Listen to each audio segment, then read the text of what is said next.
5, 4, 3, 2, 1. Bonifay Banter podcast.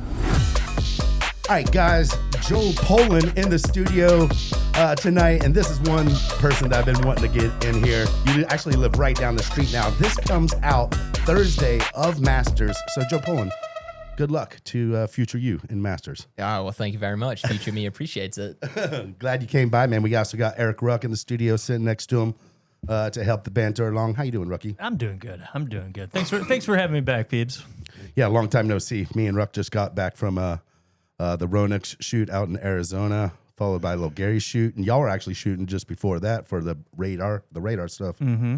Yep. Big things happening. 'Tis the season, though, you know. 'Tis the season. And Joel coming off a huge weekend. That's why I'm so psyched to get you in here, Joel. Congrats. Joel set the world record for is that the overall world record? Is that pretty much the? Yeah, overall world record, and it was like I had the last record. I broke this one. So and you I broke your it own by, record. Yeah, broke my own record, but like by a bit. It was Off the jump, 234 feet, which is a monster. Slalom, 3 at 41 off, and trick, 12,160 points. yeah. Damn, dude. You did your research. I did my research. I'm a ski fan. Don't get that twisted. I 3-evented for 4 years when I was little, but I still love it. I watch Masters and I watch all the ski stuff whenever I get a chance to. So this might sound stupid, but so does that, when you're the overall, does that mean every single one you broke a record in, or how does that actually add up? No, it's combined. It's like a triathlon kind of thing where you got your slalom, your trick and jump, and you got your scores in each event, and then there's some kind of way to calculate it.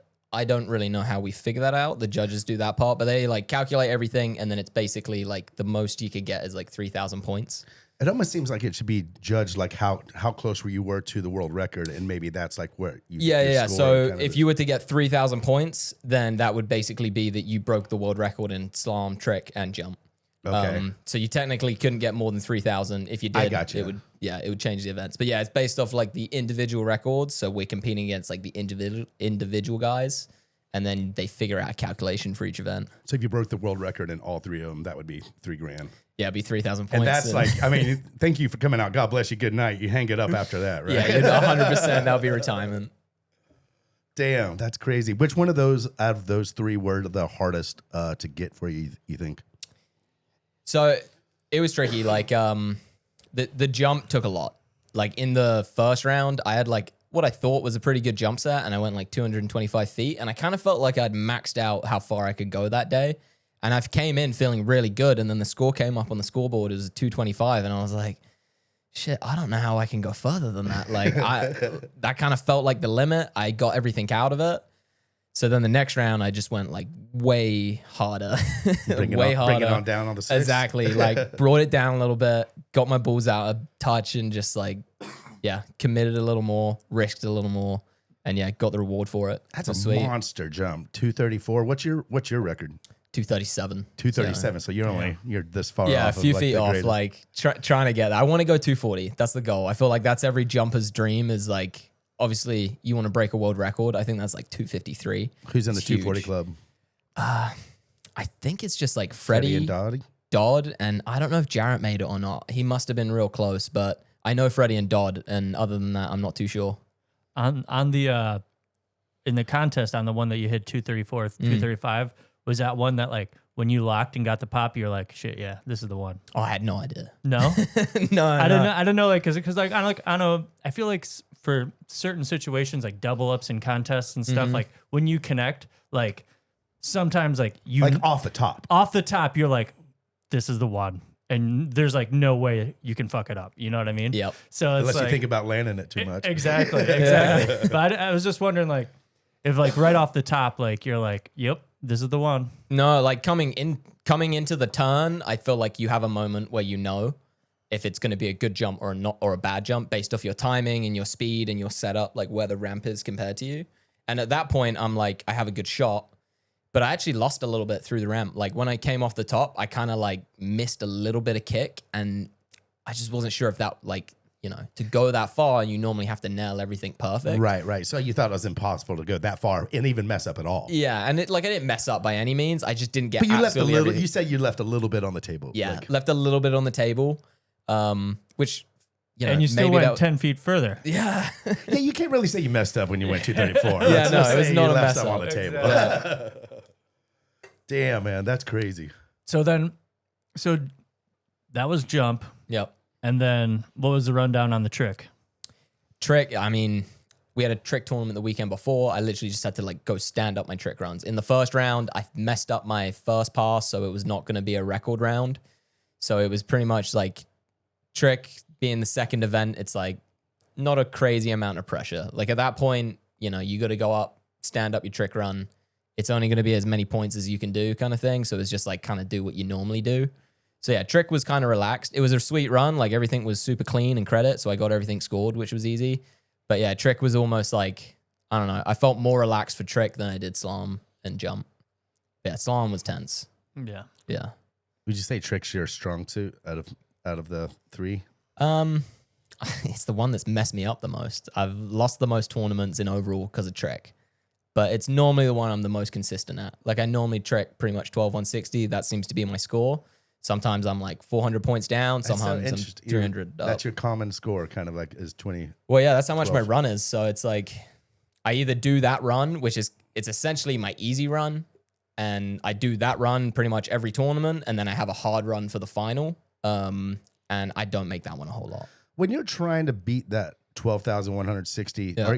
are you trying to beat it by adding, maybe like tightening up everything to where it's a little quicker and get like the side slide at the end? Or are you trying to like actually learn a whole new trick, a gnarly toe trick or Yeah. a gnarly, I mean, you can pretty much do every fucking flip. So, but I don't know like how much of your training when you want to beat your record Yeah. goes to like a time thing as opposed to like learning a trick. Yeah, we have a choice in the direction you go. I mean, you can go for speed and big tricks, but you kind of end up choosing one or the other. If I was smart, I would go for speed, but I like doing big tricks, so I go for big tricks. The payoff isn't really as good, and you fall off more because you got to try. So instead of doing like a ski line 5 front, I do a ski line 7. I got to land like in the reverse back. It's kind of awkward, and it's like towards the end of the run, so you're normally out of breath and like not in the best position kind of thing. Right. But yeah, I go for big tricks. Like, That's why you're crowd favorite most of the well, time. I love it. Exactly. Me growing up, I watched this guy called Adam Sademeyer. He used to do a Mob 5 in the middle of his trick run, like hand to hand, and then he would go into his ski lines bit, and no one else was even trying it or even attempting because it's just not really worth any points. It's just kind of cool. Yeah. And I think he was doing it for both reasons. A little It's like respect, kind of like a for little the- bit for of the peeps. respect, and it's cool, and the fact that he could do it and he was comfortable. So I thought that was sick, and I grew up watching that.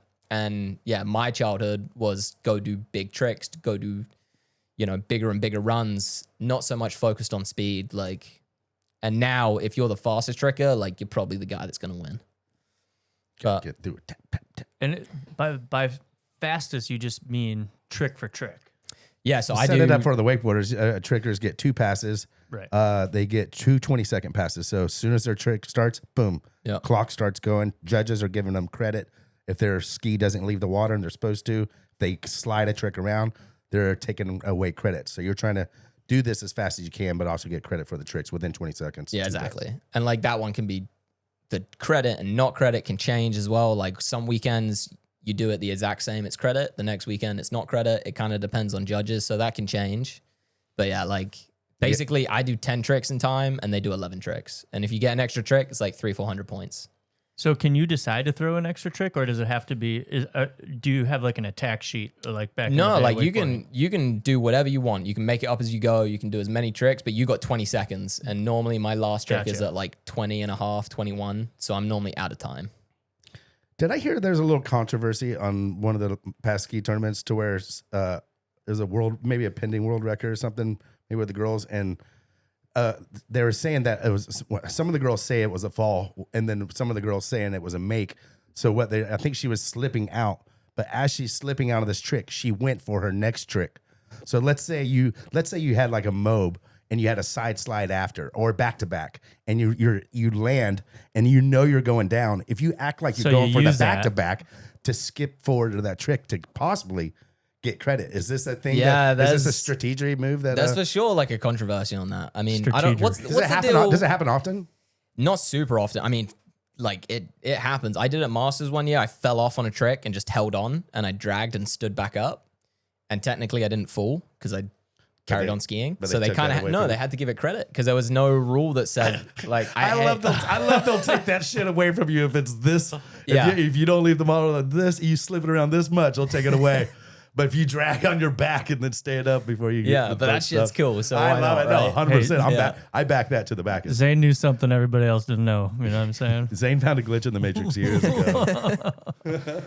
Wait, so what's the deal with wakeboarding when that happens? Like if a guy lands a trick and then he falls over on his back and he stands up, like is he gonna get? He's gonna get. Yeah, well, you'll get credit for it, but the judges are so hard on that nowadays. So Yeah. it pretty much counts as a fall. Back Oh, back in the day when we had attack sheets, kind of like trick skiing, Yeah. we would like write down our tricks. Yeah. So we would do like a crip and land backwards. And if you butt checked, sometimes the easiest way to stand up is if you slid your board around, just stood up, but you Yeah. would lose credit. Yeah. So a lot of people, if you butt checked out, you would almost ride your butt check almost all the way back to the wake and then stand up in Yeah. the same direction. So Yeah, you yeah, got yeah. credit for the trick. Okay. It's kind of weird. Yeah, it's kind of weird, but that's the greatest part about not having to write your tricks down now. Yeah, anymore. you can just make it up as you go a little bit and change as you run. Is there a in your possibility run. that trick skiing could ever get there? What do you mean? Like not writing your runs down. Oh, we don't. Oh, you Yeah, don't no, now? we don't have Oh, to you do it don't now? anymore. Yeah, Oh, yeah. that's great. I That's didn't know that. That's what he was saying about Sick. There we go, trick skiing. I love that. Yeah, we finally moved forward. Evolving. I love it. I love that. How long has that been? Man, as long as I've been going, when we were like kids at nationals, we had to write it down. But since I've been a pro, so the last like 5-10 years.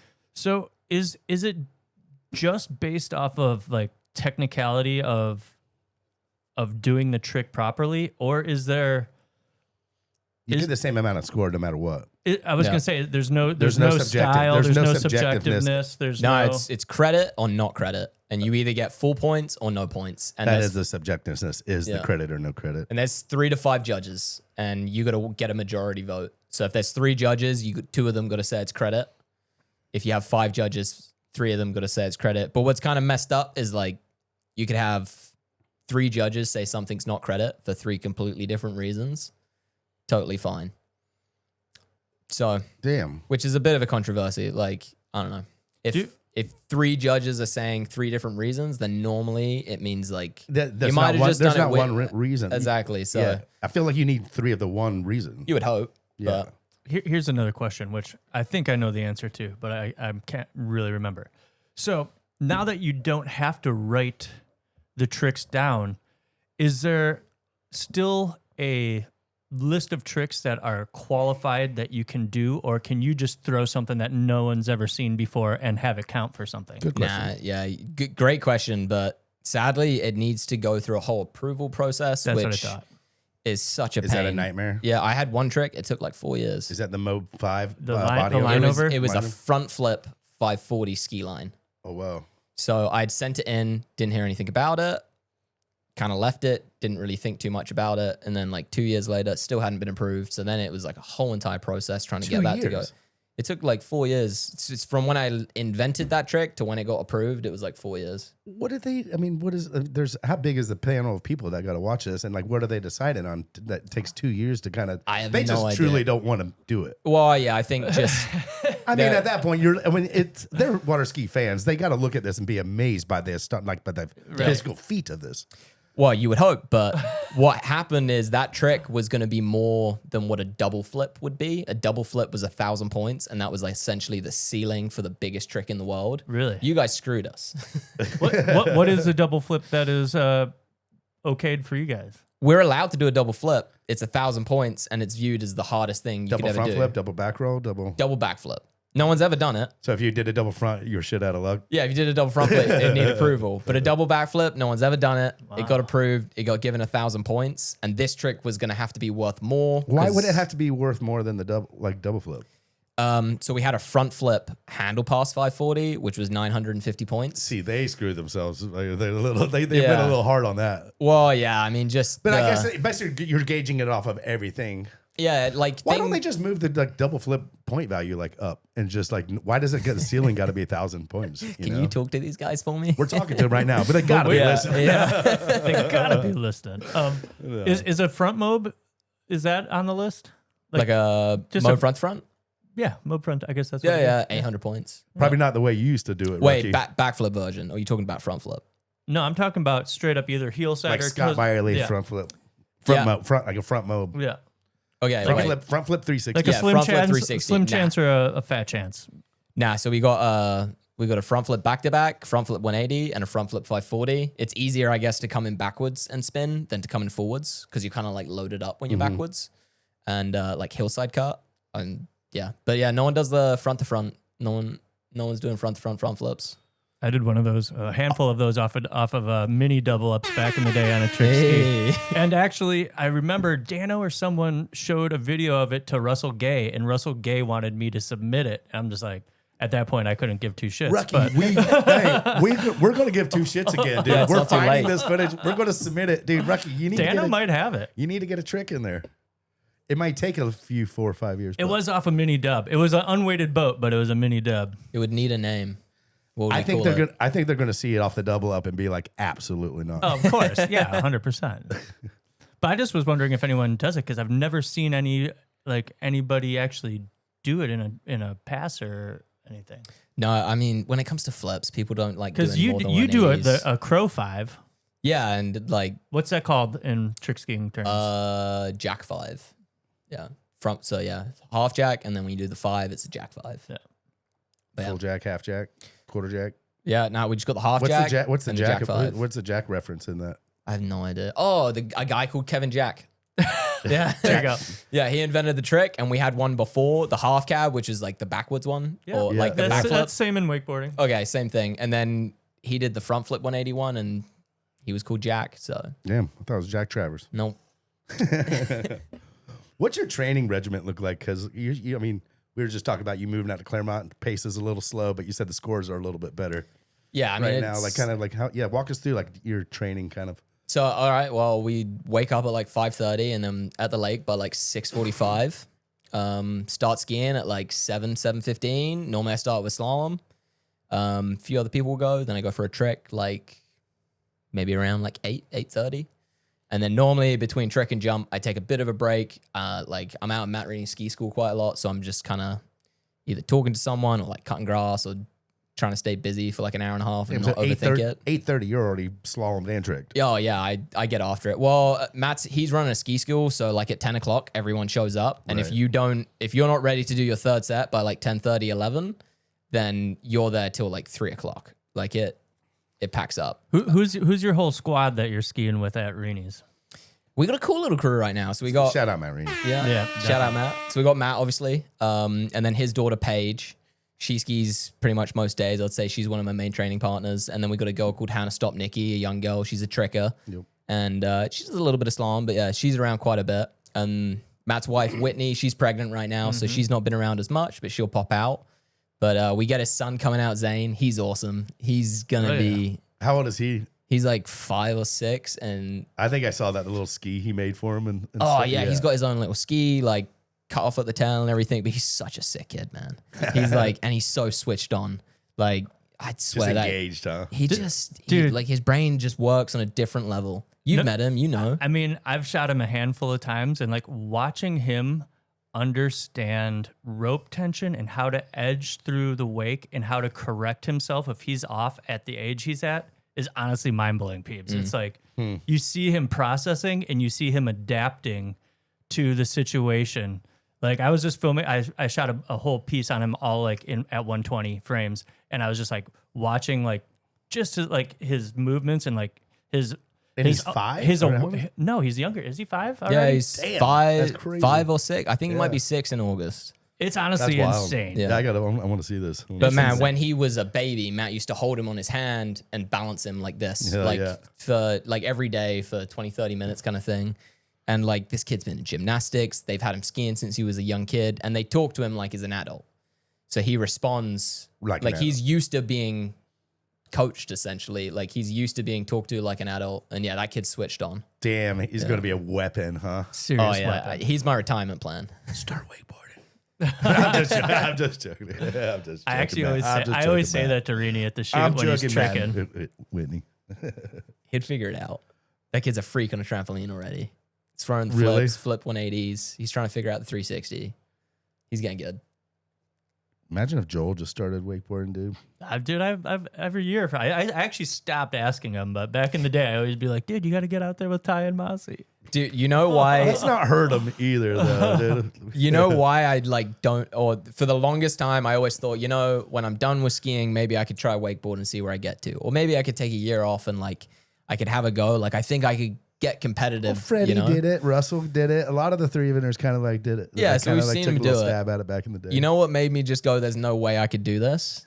I watched Trent Stuckey. You seen his video? Yeah. I watched some of his videos on him riding behind a boat, and I was just like, there's no way I could do that. Yeah, Like, Trent's riding will either make you inspire you to ride or make you like never want to ride again. yeah. Thanks for that. You ruined my career. But honestly, he took it from cable to boat, and in 2 or 3 seasons, I mean, like he was taking everything from cable and just transposing it to wake. Like, And they're pretty different physics, you know. Yeah. It's not quite as much of like, oh, you slalom your whole life, now you started jumping, but it's like, I mean, it's probably One, not that no, I yet, mean, but, like, I've done a bunch of boat and cable. Like, I've done enough to kind of mess Yeah. about, and it is 2 different sports. Oh, like, yeah. as much as your feet are facing the same way, it's 2 different sports. You're absolutely like, right, and what he's done seems to, I mean, I don't know a whole lot about wakeboarding, but from the outside looking in, he's a different animal, huh? yeah. he's jacked too right now. Oh, He just like hurt his ankle. or Yeah, and just got super into his the knee. gym. So he eh? just like, I talked to him at the photo shoot. I was like, Trent, you're freaking jacked right now. He's like, Mm-hmm. going to work out your lower half. Might as well work out the top half. Yeah.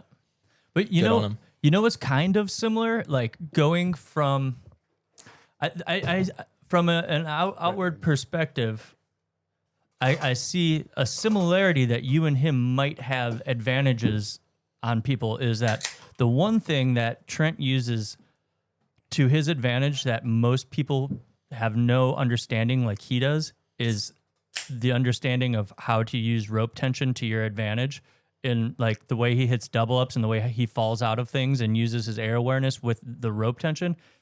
I feel like trick skiers have an understanding of the truest sort of fundamental understanding of rope tension and edge control that a lot of people, even though present day wakeboarding doesn't really use those fundamentals as much on You maybe see it like big- air tricks. and yeah, maybe big kinda- wake style riding, but you still have the understanding of how to ride through a wake like almost no one else does and use detension and use tension to your advantage. You know what Well, I mean? I mean, that's what you have to control you once you leave the wake. You can set up into an edge and everything, and you've got your like, you know, your kick and everything off the wake, and there's that split second where everything kind of happens. But then definitely throughout a trick, like if you have line control, you can adapt how you're going to land. Like if you mess up a takeoff, it's not just like trick over, you know, you can change the tension and how you move your body to kind of control that and land in a good position. That's what I'm talking about. Yeah. But you can only get that rope tension with the correct setup to get up to the wake. And like you said, it's that split second Yeah. to where you're transferring this on water energy to whatever happens in the air after. And if you don't really connect those the right way, then your rope tension's not as, maybe it's too hard, maybe it's too soft. Do you think cable teaches you more of that? Cable's tricky. I have a hard time even passing the handle off a kicker on Yeah. a cable. Like I'm so dialed boat like that. That's all I've known. Yeah. To where like I really have a hard time. That one, the handles like feels like it passes around your upper ribs. Yeah. And like 2, just the rope tension's always pulling. So it's a lot of like preload. It's a lot of coming off sometimes the inside of the kicker. Yeah. Like it's a lot. They do a lot of things to dictate like how It much seems very much rope like you have tension- to really be I in still don't get control of the tension continuously. Like you can't overload it and release it too hard because then it will screw you, right? Yep. Whereas I feel like, or at least in skiing, like you can load up quite heavy and release because the pole's not going to move. The boat might rev up a little bit and speed up, and that's kind of your friend. But the pole's never going to move, so the tension's always in a consistent place at least. And when you relieve it, you relieve it. Whereas like anytime I've rode cable, exactly what you just said, like when you're spinning, it's like the rope's always on you and it's like pulling you up and it's higher and it's in like a weird place. It's hard to get free of it. Like I'm curious if that's where Trent. That's exactly what I'm saying is what you said is that you have control of the tension. And that's something that I've noticed that Trent takes from cable, using that, knowing how to use cable has way, I think, more of an aggressive tension that you have to be able to control. And he takes that knowledge of being able to control cable style tension and uses it to making himself just a complete weapon behind the boat Yeah. because there's not that aggressive a tension and he knows how to manipulate it. Yeah. And that's probably about the biggest, hardest thing of transitioning from cable to boat or vice versa. Yeah. Because usually people, oh yeah, you can go boat and ride cable, but it's like, yeah, you can go out there and maybe hit rails and stuff, but like to know how to spin and kind of like load and see you do like a 12-foot air off of being just a boat, right? You know, he's probably pretty comfortable being, 12, 15 feet in the air as well, right? Because I mean, I feel like on cable you get launched, huh? And when I mean his specialty, I mean he's just a beast on kickers. Yeah. Like Yeah, he can spin, huh? spin, flip, all the above. Yeah. Let's not forget Gavin either. like, no. I I mean, and they come from the Stuckies, Jason and Shannon. Both of them are just on totally different levels. Yeah. I've not met and in either two of them. different ways. You haven't met Trent or Gavin? I've not met either of them, but from Instagram, Gavin seems really funny. Yeah. Yeah, Gavin's a character for sure. Yeah, they're fun to. The little brother's always the ham. Always a ham. Yeah, that's true. What when y'all were filming when you film like the Ronix brochure or the radar brochure and stuff, are y'all filming more like super like kind of beauty shots, or are y'all kind of shooting more like buoys, or like what kind of like what's the process of shooting? Kind of like, are you just running the course and everyone's just kind of moving around? It's a lot of like beauty shots, I'd say. I mean, we push it a little bit, especially like when all the boys are in the boat. You start like it gets a bit competitive. If Nev's around, it's a competition. He just loves to compete. I don't know if you've met Steven Nev. Oh yeah. I've been up at Herb's Cup when he's so competitive. Last, like, yeah. Of course. He's so competitive, man. Like even on photo shoots, you're on stuff you've never skied on before, and it's like instantly a competition. You gotta respect that though too. But I bet sometimes you're like, it's a photo shoot, like but he gets you every time as well because you're in the boat and Nev's in the boat, and it's like whatever I do, I know he's gonna go out there and try and one up me. So you kind of got to go your hardest. You lay down a good old fashioned body slide for him, dude. Yeah. Well, but then it's a photo shoot, so you also don't want to fall off because if you're missing passes, it's glassy, and you kind of got to get the shot. Well, I'll tell you, we definitely, Mariano and myself, always like shooting Nev because the dude can whack a wall. He throws the best wall, you think? I mean, he throws the biggest walls. Oh, he's a big boy. He throws the biggest walls. I will tell you, he throws a really huge wall, but sometimes, and this is my complete wakeboard. We're judging sprays here. Yes, this is my wakeboard.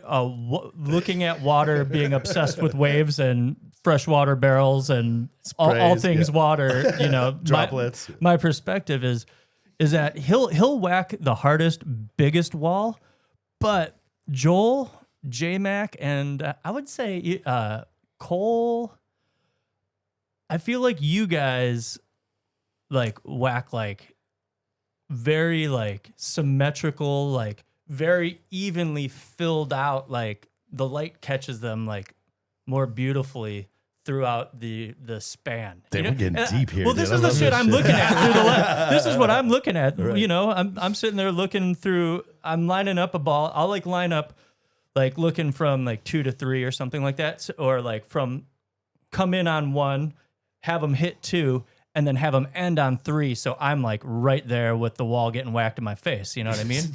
So like I'm like literally what I'm doing for a week straight is analyzing water. That's just analyzing sprays and then watching it back in 120. You know what I mean? And like backlit, just beautiful, like freaking rainbows and all kinds of weird colors coming through. That like, I mean. That's just my trippy perspective on how I look at slalom I love it, Ruck. Let's go deeper, dude. I mean, it really is. I think we need little light things on the ball, so like when you turn, maybe nighttime shoots lights up lights up the whole spray. Yeah. We've done a couple of those little night couple shoots different as tracks. Well. Yeah, it looks cool at night. The spray really grabs it. No, but I'm serious. Like that's like. Yeah, so Nev has a big spray, but J-Mac has the pretty spray. That sounds right. I mean, it's smooth. It's like the difference in wakeboarding, like a power wakeboarder that is like doing tricks and like someone that has like complete finesse. You know what I mean? And like you see it in the spray. The spray tells you what kind of skier they are. You know a good spray in wakeboarding? Do I know a good spray? Like someone that's gonna like hack the wake and put up a good spray? No, just a good spray. Like if you had to spray, Sean Watson had a really good spray. Yeah. Yeah. Not just a hack, but like a good spray. Put the time in. I love your in betweens on trick skiing, man. Like so many times, like you see trick skiing, people are like practicing their passes. You like when just jumping off the dock, and like you're not even really doing any technical trick ski trick. Just Yeah, the way you ride the yeah. rails and the tip and stuff, and the airs and the tweaks, and it's really fun to watch. I got that man. short-term memory stuff, right? So I'm just like looking at trees and butterflies and clouds and a little zoned out, kind of doing my own thing. I love that because I love how you started that out, because one time Parks did a whole like segment that we used for a reel for Ronix talking about the in-betweens, like about like the things that really are important about being on the water, and it's everything in between, touching the water, just like being out there and knowing you're out there.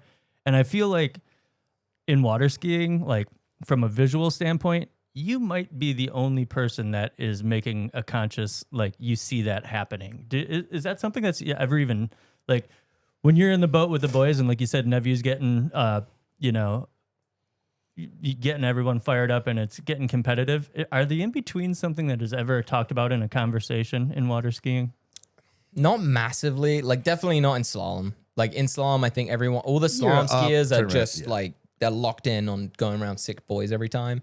When you see the trick skiers, like I go ride with a couple of my buddies. One of my friends, Pato, he's pretty sick on a trick ski, but he does different stuff to what I do. I like carving around, spraying, and just like goofing off kind of thing.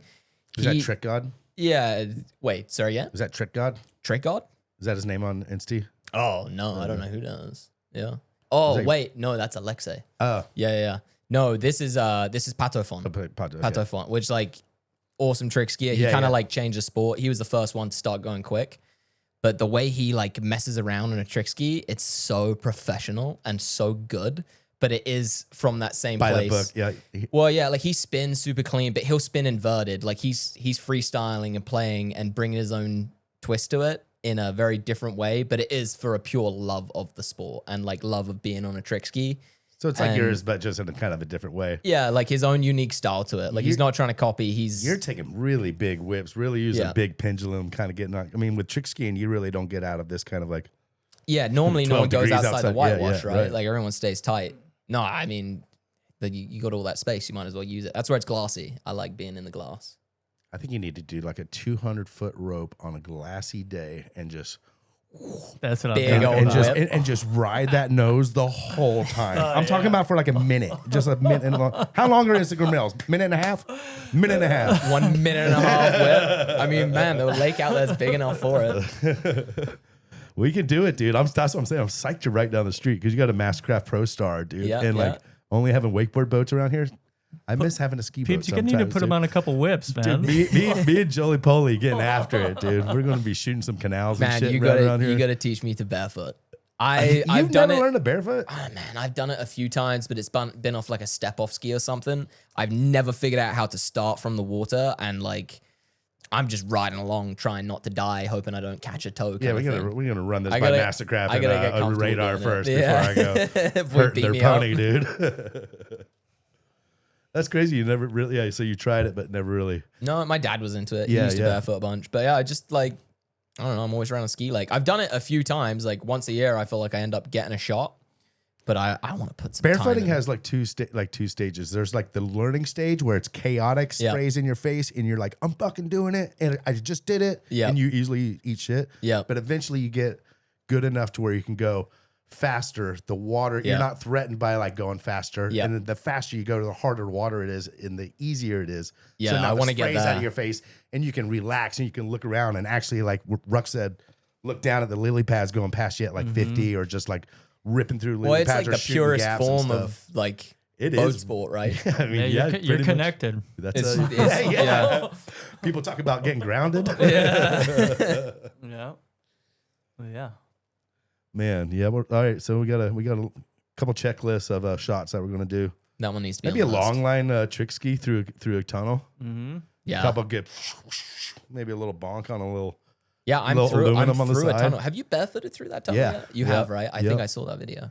Yeah, I gotta. Well, for the record, we don't take the boats and go through full speed. I have a like 1,200 feet of rope, Yeah. and then I'll get in one body of water, and then the boat will idle through, and we'll just let rope out, let rope out, let rope out. And we'll have it all on like a garden hose, kind of like spool. And then as soon as we get through the canal on the other side, take the rope, tie a little loop, and throw it on. It's a and then 1,200 foot. that's the barefoot that's the rope? max one. That canal is only like 700 feet. But yeah, but we're ready for anything. We're Yeah, gonna no get more. kidding. No kidding. That's why it's good. Do you have a tower on your boat? No. I do not know. That when you have that much rope, it's really good to have a tower. Yeah, no 'cause kidding. picks It keeps because, it up a little bit. It keeps it up, yeah. So sometimes you're bare. It's really crazy. Some of those tunnel things I was doing, I was like barefooting, and you're going. You can see the boat going, but your rope goes straight down into the water. Yep. And you're going, so it's like pulling you down, but you're still going fast enough. Yeah. And then the harder you like lean back, you can eventually like pop the rope like completely. Well, out of yeah, the and then I water. bet when it pops, then it's a little Yeah, crazy too, but right? then it's also nice though too, Yeah, because you're a now little the bit free. sprays. You always got some spray coming up in your face. That's how that when you did the F1 stunt, your rope was so long, and when you were going around that corner, it was like stuck in the water, and it was pulling you Yeah, back. it was stuck in the weeds, Oh too. yeah, it was pulling you back into shore. Yeah, that shot was crazy. Yeah. I'm like whipped out to the side, and there's a shot of the rope going off of my handle, back this way, left Yeah. out of frame, and then back into frame, going all the way across the photo like this way. So my rope actually goes out of frame this way, and I'm like barefooting like this way. Just freestyle, It's basically. crazy. Yeah, like- well, I'll put up that shot during what we're. Were you close to hitting land on that? There was one shot to where I ate shit, and it was like that same kind of grassy one. Like when we were Yeah. turning, the rope, we scouted it in like June. Yep. Or maybe a little bit like October, but we scouted the grass was like this tall. So we go down there and film in December, and they Yep. never cut the grass. And the toe on the F1 car was only like 6-7 inches Yeah, off so the it's ground. getting all pulled so through it's the I'm grass, just huh? getting weed whacked the whole time. And so the car's going like 50, and I'm on this whip, and it just hits this super thick grass patch, and I'm Yeah. doing a 1-footer, and then it goes whoop, and it pulls me this way, and it just pulls me off my 1-footer, and I kind of rolled up into like a couple feet of water, but. I was like 4 or 5 feet from shore. Yeah, that's pretty gnarly. That was the number one rule. Don't hit shore. Yeah. Rule Good number rule. 2, don't get bit by the gator. That was close too, right? Yeah, that was even closer than hitting shore, I think. They didn't tell me about that one. Yeah, pretty badass. Oh, man. You get to ride in those? What's that? I did. Oh, shit. How was that? It was the craziest thing ever. The craziest experience. Really? Yeah. They're doing flips and spins Riding and in the everything? Blue Angels jet. Yeah. Yeah. Oh, flips, dude. We broke the sound barrier. Oh, shit. Dude, we pulled so many G's, I passed out. You passed out? Yeah, you Were pull just like stuck 7. to You the pull seat? like 7. Yeah, it pulls down. It pulls like everything from your face, and it just like all of the blood just goes from your face Yeah. and your head and your brain, and you slowly just like gray out. Blackout. And then you fucking sometimes you're like he'll pull. Sometimes he would back off before you like completely Yeah. blacked out. Yeah. But you wouldn't be able to see anything. You're still talking and conscious, but you can't see shit. And then when the time I passed out, it's called the graduation maneuver. Yeah.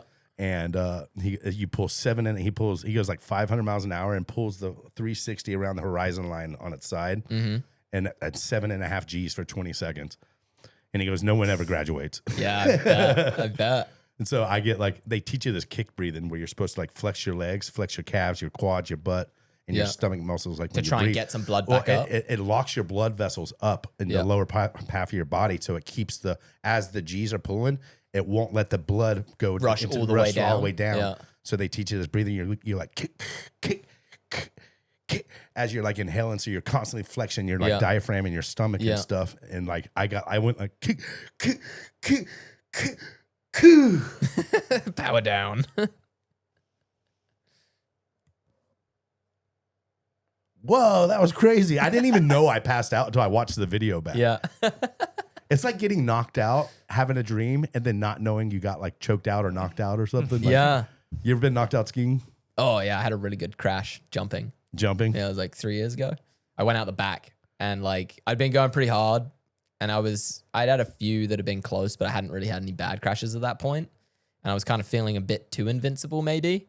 And it was coming up to one of the last tournaments of the year and I had it in my head that I was going to go like 240. And I think I'd gone 230 like one time. A little But I'm ambitious, like, yeah, I'm little going ambitious. to go 10 feet further than Do you I've have ever video gone. of it? No, I don't have video, but I had Matt was in the boat and then one of my friends, Robert, he was in the boat watching. And yeah, I came off the ramp, I went out the back and I thought I could pull it back. And there's a point when you know that you can't because you're going to hit water pretty soon. And at that point, I remember being like, fuck, like this is going to suck. crash. And I didn't pass out straight away. I was still conscious, but I could feel myself going, and your arm's in the sling. So I'm like flapping around like a fish. And I can see the boat driving the other way. And I'm like, uh-oh, get on your back. Like, don't go face down, you know? Right. You consciously remember thinking that. I like, consciously remember thinking, like, don't go face down. Like, I'm swimming and I'm trying to get to my back, but I can feel that I'm just like slowly powering down. Were you trying to get your arm out of the sling? No, I just was trying to get to my back. Yeah. Like I was just trying not to go face down, and I could feel that I was falling in that direction. Whoa. Well, when the boat got back to me, I was still like, I was passed out as me, but my body was still awake, flapping around like this. And I looked at them, and he's like, the minute that we caught eyes of you, you just went, oh.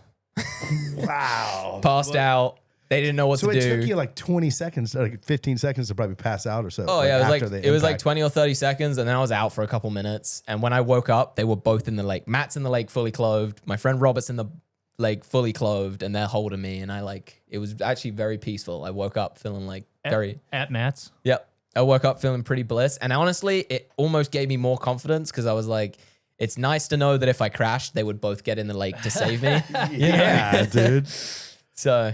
yeah, but that was a tough one. That's gnarly. Out the back crashes, I remember those. Those are gnarly because out the front, you can kind of see where you're going. You can almost dictate like how you want to hit the water a little bit. You can roll. You can come up. You can kind of like, you can almost choose the shoulder, but like out the back, you're like, you're blind. And like, I can't believe you actually you were trying to hold you were trying to wheelie back of it and at least butt check. Yeah, like a lot of the time when you go out the back, you have enough tension, especially on big jumps. Like you have enough tension in the line that there's a point when you catch it and you can pull it and it pulls you back forward. Because you don't get your kick, so you slip out and you probably even have more rope tension. Yeah, it's almost a bit like a batwing kind of thing. Right. Like you're kind of stuck in that position. But on this one, I just had so much speed that I was like almost in front of the boat immediately. Like I didn't come up next to it. I just went dead straight and just... and yeah, there was no pulling it back. I landed like exactly on the back of my head. back of your head. Like that was the first contact. Damn. Yeah, jump crashes. And that was the only time you got knocked out. That's the only time I've been knocked out that I remember. Yeah. Anyone get knocked out trick skiing? Have you ever heard of anyone can? Yeah, you can get knocked out trick skiing. It's pretty hard because we're going slow. We're only going like 19. Like I go quick. I'm at 19.5, and that's fast. considered pretty quick. I thought like 15. I thought 15 or 16 was what. Yeah, I think like the kids. Maybe I was 12 at the time. We call them the kids. They're the best in the world right now. But they're only like 17, 18. And they're probably going like 18.5. The slowest someone's going is like 17.5. And it's normally, between like 17.5 to like 19. I'm a little bigger. I'm like 170 pounds. Well, you like a lot of fucking like rope tension too on your flips and stuff. Like you need harder water to kind of load and push off of. Yeah. I like tight line. I use a wakeboard rope. It's like that Spectra stuff. So do other triggers not use like Spectra? Some use Spectra, but Spectra's dead stiff. Right. Like Spectra's really stiff. The wakeboard rope that you guys use, like I'm on a Ronix one, and it's got like, it never goes fully dead. It's like there's this little bit of spring to it, so you can kind of like load and release, but it doesn't ping really hard. It just like, it sets and then it holds, whereas Spectra, it's just like dead all the time. Right. So and what then you've got what normal you put rope in, you that get spring. exactly out. Oh, yeah. Exactly, yeah. Speaking of jump crashes, one that I will never forget in my life is, have you ever seen footage of Freddie's ski fly bail at OWC? Yeah. Do you remember that? We were all there Yeah. for it. It was when ski flying and when it was all still together. Right. Yeah. And that one is gnarly. He was jumping, if you're on shore looking, it was jumping towards, the left. You know what I mean? Like towards the airport. Towards the airport. Towards right. the airport. And he freaking booted one and then just slowly went out the front. Right. He's almost like, he was almost like he pushed. It's almost like the wind, like that he was like going to push on, Like just when- like Died. And he just pushed and his skis just slowly Super slowly slow went motion. down. Yeah. But it was huge. It was And that was the biggest insanely fear. massive. And that was, you haven't seen really too many falls at ski flying at that point. Like, so it was kind of a big fear, and kind of like for all the spectators, obviously for the jumpers. Yeah. But like everyone kind of knew that like We no don't one want to wanted crash. this to happen. No. And that was kind of the thing that ski flying, like I feel like it, for as dangerous as people made it, and it probably was, that the water and that maybe the risks are, but I feel like you can not have to bring it so far down on the six. You can dumb down your attack angle a little bit and really just rely on the speed.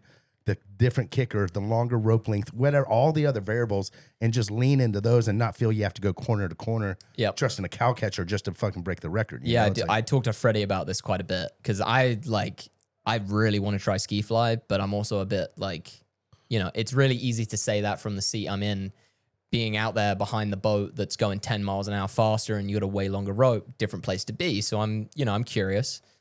And I've asked him, you know, what did he kind of say? Did he agree that? I'm like, could you jump further?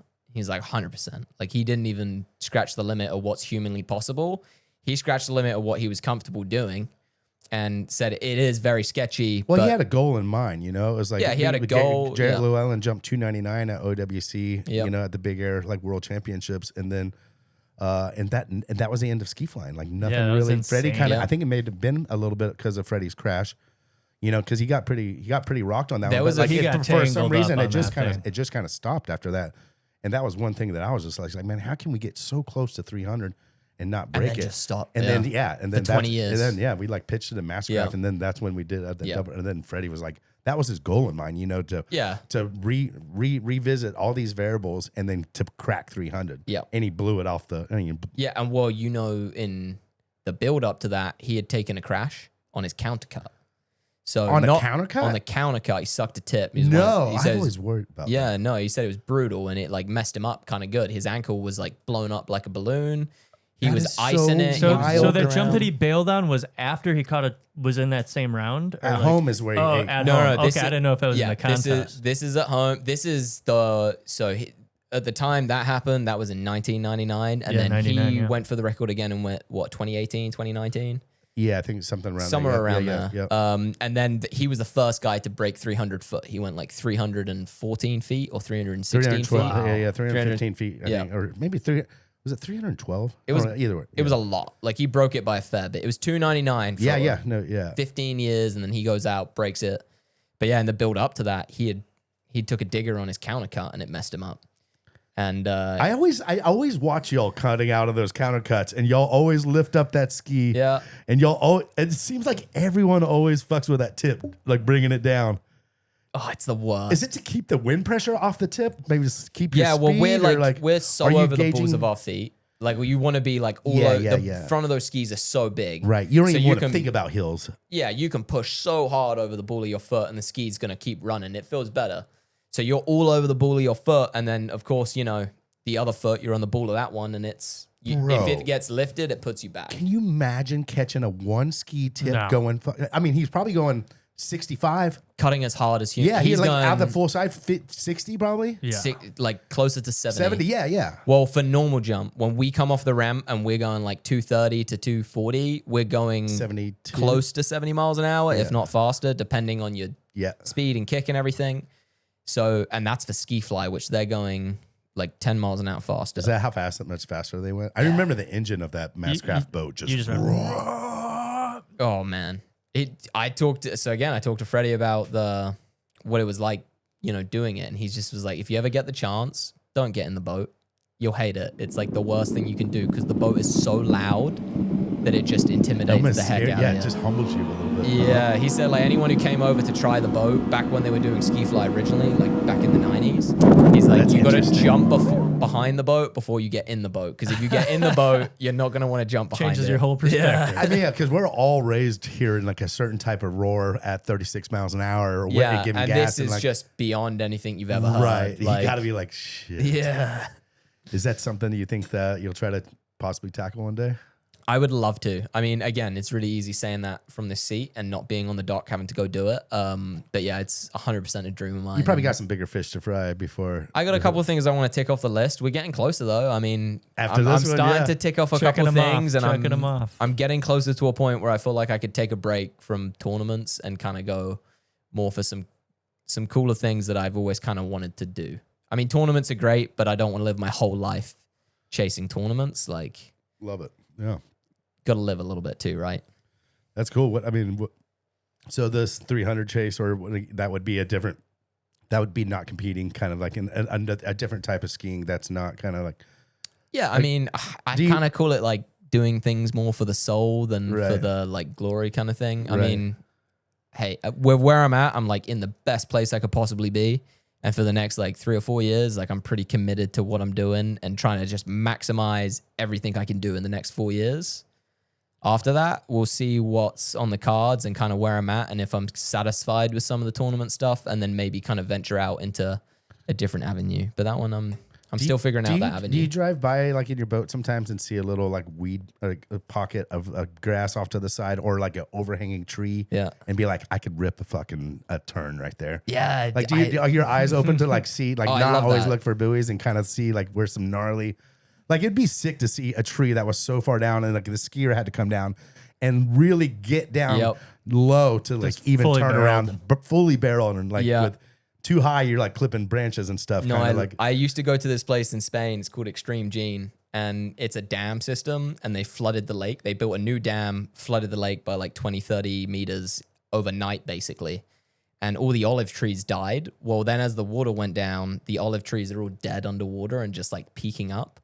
And we used to do that. We would go like skiing along. You mess around on a slalom ski or a trick ski or something, and we'd go ski around these trees. And, you know, every now and then the rope kind of would get a little bit caught and that would mess you up. But yeah, I like trying to flick it over trees and ski around it. dude, you gotta hit a big spillway step up. Like some of these spillways are like they're all algae. There's water. Yeah, hit running it on down. jump skis. Hit it on jump skis with a winch super high, going like 50.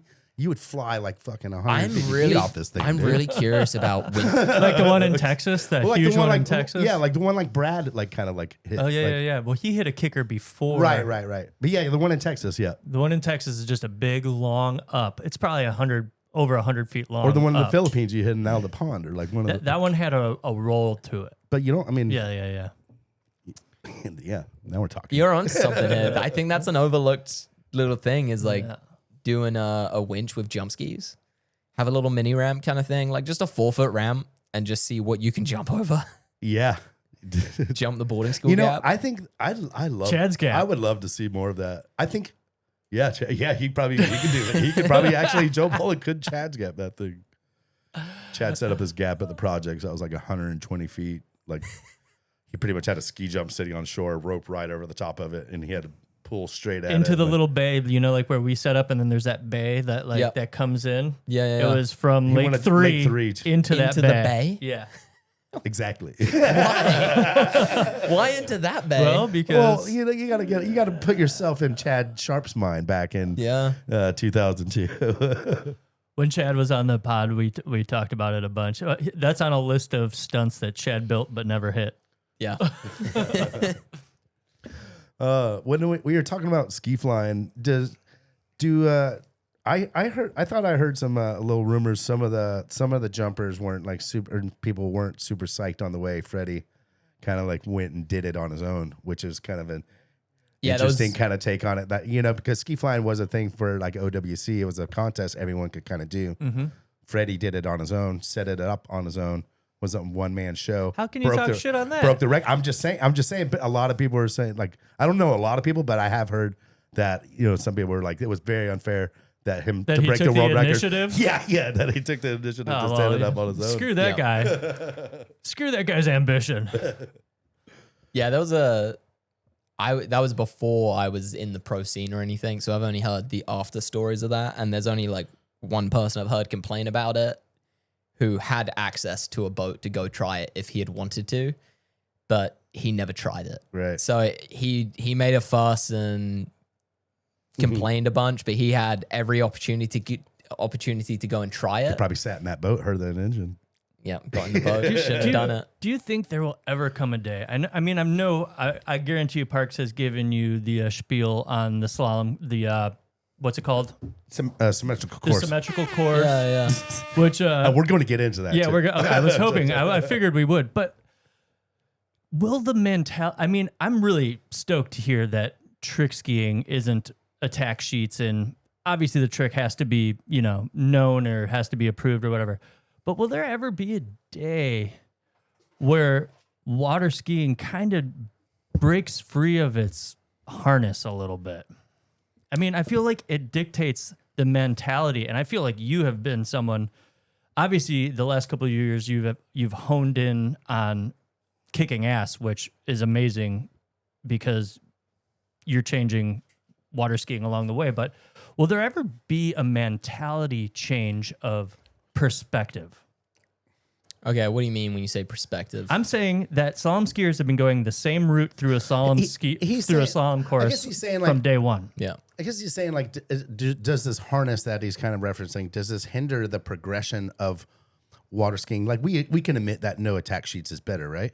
Yeah. Right. 100%. But this took a decision, and it took years to make. I'm Yeah. sure, like, the Yeah, wakeboarding, so we're saying, wakeboarding did it in 1997. If you just take all the caps off and just let it run and see where there it gets can be you kind of water thing. skiing that is Yeah. the water skiing by the book, but can there ever be a different perspective? Well, I think to water, I'm going to stick up for like water skiing on this one, and of anti-progression, in the sense that, like, I think water skiing does a great job of protecting the records and the people who came before them. I agree with that. Underneath the same variables agree and with that. guidelines and the same course and the same jump. You're not now. You're not. That's what I'm saying. You can't can just still go have 30 that. There can be that could be a version of ski flying or whatever it is, but it's got to be something different. I feel like once you change the parameters of 3 event, that they've really kept true to themselves Yep. to keep all these records. Now the records in 1980, 1970, all the way to today, they are measured almost against the same. You get Yeah. the same amount of time and trick. Yep. Obviously, the technology gets better, skis get Yeah, bigger, technology's evolved, but jumps yeah. get faster, perfect pass, blah blah blah. But like, that is the kind of progression that we've seen. Is just like technical progressions. We haven't seen like really any format. No, really kind well of said. Like, we have a lot of respect for the people who came before us, and we're essentially, like, I'm still competing against Danny Mapple. Like, Right. I'm It was competing just- And against. I love that. I love that aspect that Right. you're respecting the history and the people that did it before Like that. baseball And kinda. The cool thing about that is that you guys in this era know all of that. Yep. That what happened. I feel like that's something that is lost in wakeboarding because it is so subjective and kind of the people that did it first that you know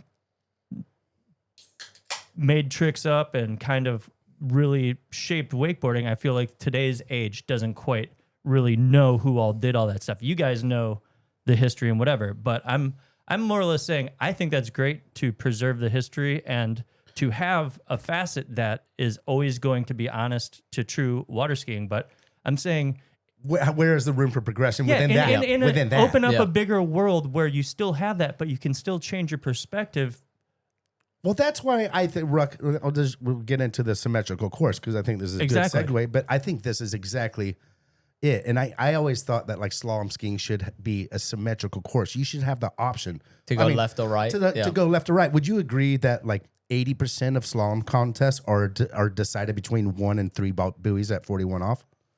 What? Yeah, it's even moved up. Like, it used to be that, and then now it's just shifted by like 2-3 boys. Right, So so now, if maybe- you want to maybe- make a final, you got to get 3. Yeah. So now, know? so now we'll say it's 1 to 4. So 2 to 4. Yeah. Everyone can pretty much get 1 nowadays. Yeah, Like, everyone can get to 1. You can maybe get to 2. Getting beyond 2 is a struggle. If you get to 4, it's huge. right. And know? that's why I think the symmetrical course, if that's the case, Yeah. and there's headwinds and crosswinds involved Yeah, and back and off tactics and and- rollers and kind of like, there's no way that like that couldn't benefit like a skier being, you know what, why not go 2 strong sides? If I only need to get 3 buoys right Yep. now, let's go 2 strong sides, Yep. 1 offside, and that should be a rational decision. Yep. And this doesn't change any of the parameters or records in the past. This is Yeah. this is 6 more buoys that you got to drop into the Yeah. course after you're already dropping like 40 Well, they're plus buoys already anyway. there. Just put They're them on already the there. opposite side. Yeah. So I think that like it makes sense. You're not changing all that's come before and Yeah, all you the don't past have to records. transform You're just everything. giving a dude a like an option to possibly give yourself a favor to get around this 3 ball and get back to the wake. Yep. And if you have for the fact that everyone's like dictated to go around. And you now the left foot forwards. Now the Yep. left foot forwards have 2 strong sides Well, on 3 ball. Like It that's brings like, an area it's of kinda tactics messed and up. everything. No, I think that's a sick idea. And I think it's great for the announcer too. Yeah. Like when the announcer can like narrate and kind of Talk like strategy. spoon feed the crowd, like what decisions he's making. Because what decisions are made in slalom skiing besides before your pass even starts and you decide headwind or tailwind, Yeah. so you can get a 39 and a tailwind, so you can have a Yeah, that's the headwind only 41. tactic we have at the moment is what do you start at? Because you go out at your pass and then you cut the rope and you can skip a pass or you can start 1 pass earlier so that you have your hardest pass in optimal wind or the optimal direction. That's the only thing we really have from a tactic standpoint. But yeah, I think that would be really cool to have like the opposite slalom course, especially we have like lefties and righties and not most pro skiers are right foot forward, which doesn't make sense because they actually have less onside turns. As a Right. lefty, I get to turn my 1-3-5 as my strong side. I get to turn 1, 3, and 5 Yeah, as not my counting onside. 6 as a kind of a swervy. Yeah, whereas a righty, 2-4 is your strong side, and you only get a strong 2 and 4. Interesting. Yeah. So, but then if you're a righty, it's easier to get to 3 because you get your first turn, you're coming in control to an offside turn, and then your second turn is onside. Whereas as a lefty, your first turn is onside. Your second turn, which is kind of the hardest turn in the course, I think, Right. is your offside. And then from there, everything can just go wrong. And you can argue is like I would rather have an offside on my gate buoys because you can Yep. get a really good like angle Yep. at it, and you might as well do that on your offside. So now is the advantage back to the left foot forwards now? Or, Yep. But I think for the fact that you're even arguing this Yep. is the reason why you should have. Well, and it's symmetrical just going to course. bring another level of people paying attention. And And it's you 6 know, more buoys, guys. I was It's just gonna 6 ask. more buoys. We're dropping how Yeah. many buoys are in a course? Like probably 40 plus buoys. Like Didn't you say between 43? something. I don't. Yeah, I'll probably pull that out of my ass. It seems like it should be a There's a even lot. number, but Yeah. I mean, wakeboarders out there, we'll take one out. Yeah. No, But I that's don't know. But I think that's You know, I think there'll be a lot of wiggle room in jump. why wouldn't you want to do that? I have no issue with it. Freddie Winters set up a Yeah, he course set up a out. course. He said it was felt doing great. He He said loved it. Loved it. Yeah, yeah. And I then, heard a lot of skiers complain. They're like, I just don't think the skiers are like could do that. Like they're so used to going around to where like yeah. they can't- Freddie they got can't count fully the 6 behind bu- it when Yeah. you broke it down for him. yeah. Man, if the skiers can't figure out how to go through the gates and go to get a strong first buoy, I don't think who else is going to do it besides the greatest skiers on the planet. You know. yeah. Well, it'll be, you can only try and just see what happens, right? It wouldn't hurt to do it for a few tournaments. And you know what? It may not be, people may not use it all the time, but there Yeah. may be this one. That one time where you got to come in and you got to run a 3 and you end up going the opposite direction and it works. Let's go. I made another push. Dude, there was a forum. I was on Balls of Spray back in the day. We talked. There was a whole forum about this. We got in. You get we the got ball into sprayers it. riled up. No, a lot of them were kind of behind it too. Yeah. And Really? like, yeah. I mean, I mean, I don't see because a I negative told him, to it. I told him I want to respect the records and Yeah. like the things. Like I don't want to come up with a new thing to slalom that fucks up everything. You know. Well, like, I just and don't can't think- see if you go out and you run 41 the opposite direction. I really can't see anyone sitting on the bank being like, it didn't count because he That was started so- the gate on the other way. That was You know, so unofficial. Are you Yeah. kidding me? That wasn't a normal course. so He unofficial. started on that side. That's what I'm saying. Well, yeah, it's there. Maybe we'll make if you're commenting, put a little comment in the comments about symmetrical course 2020.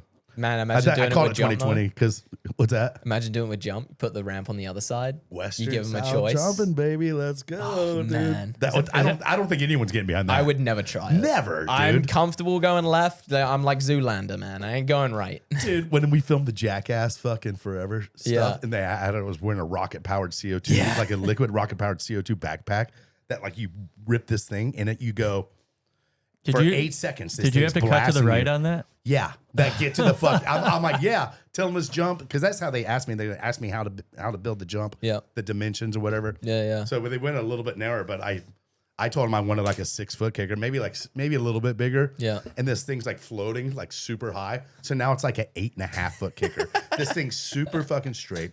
The jump is super grippy, and I haven't hit. What did they use for a I haven't- surface?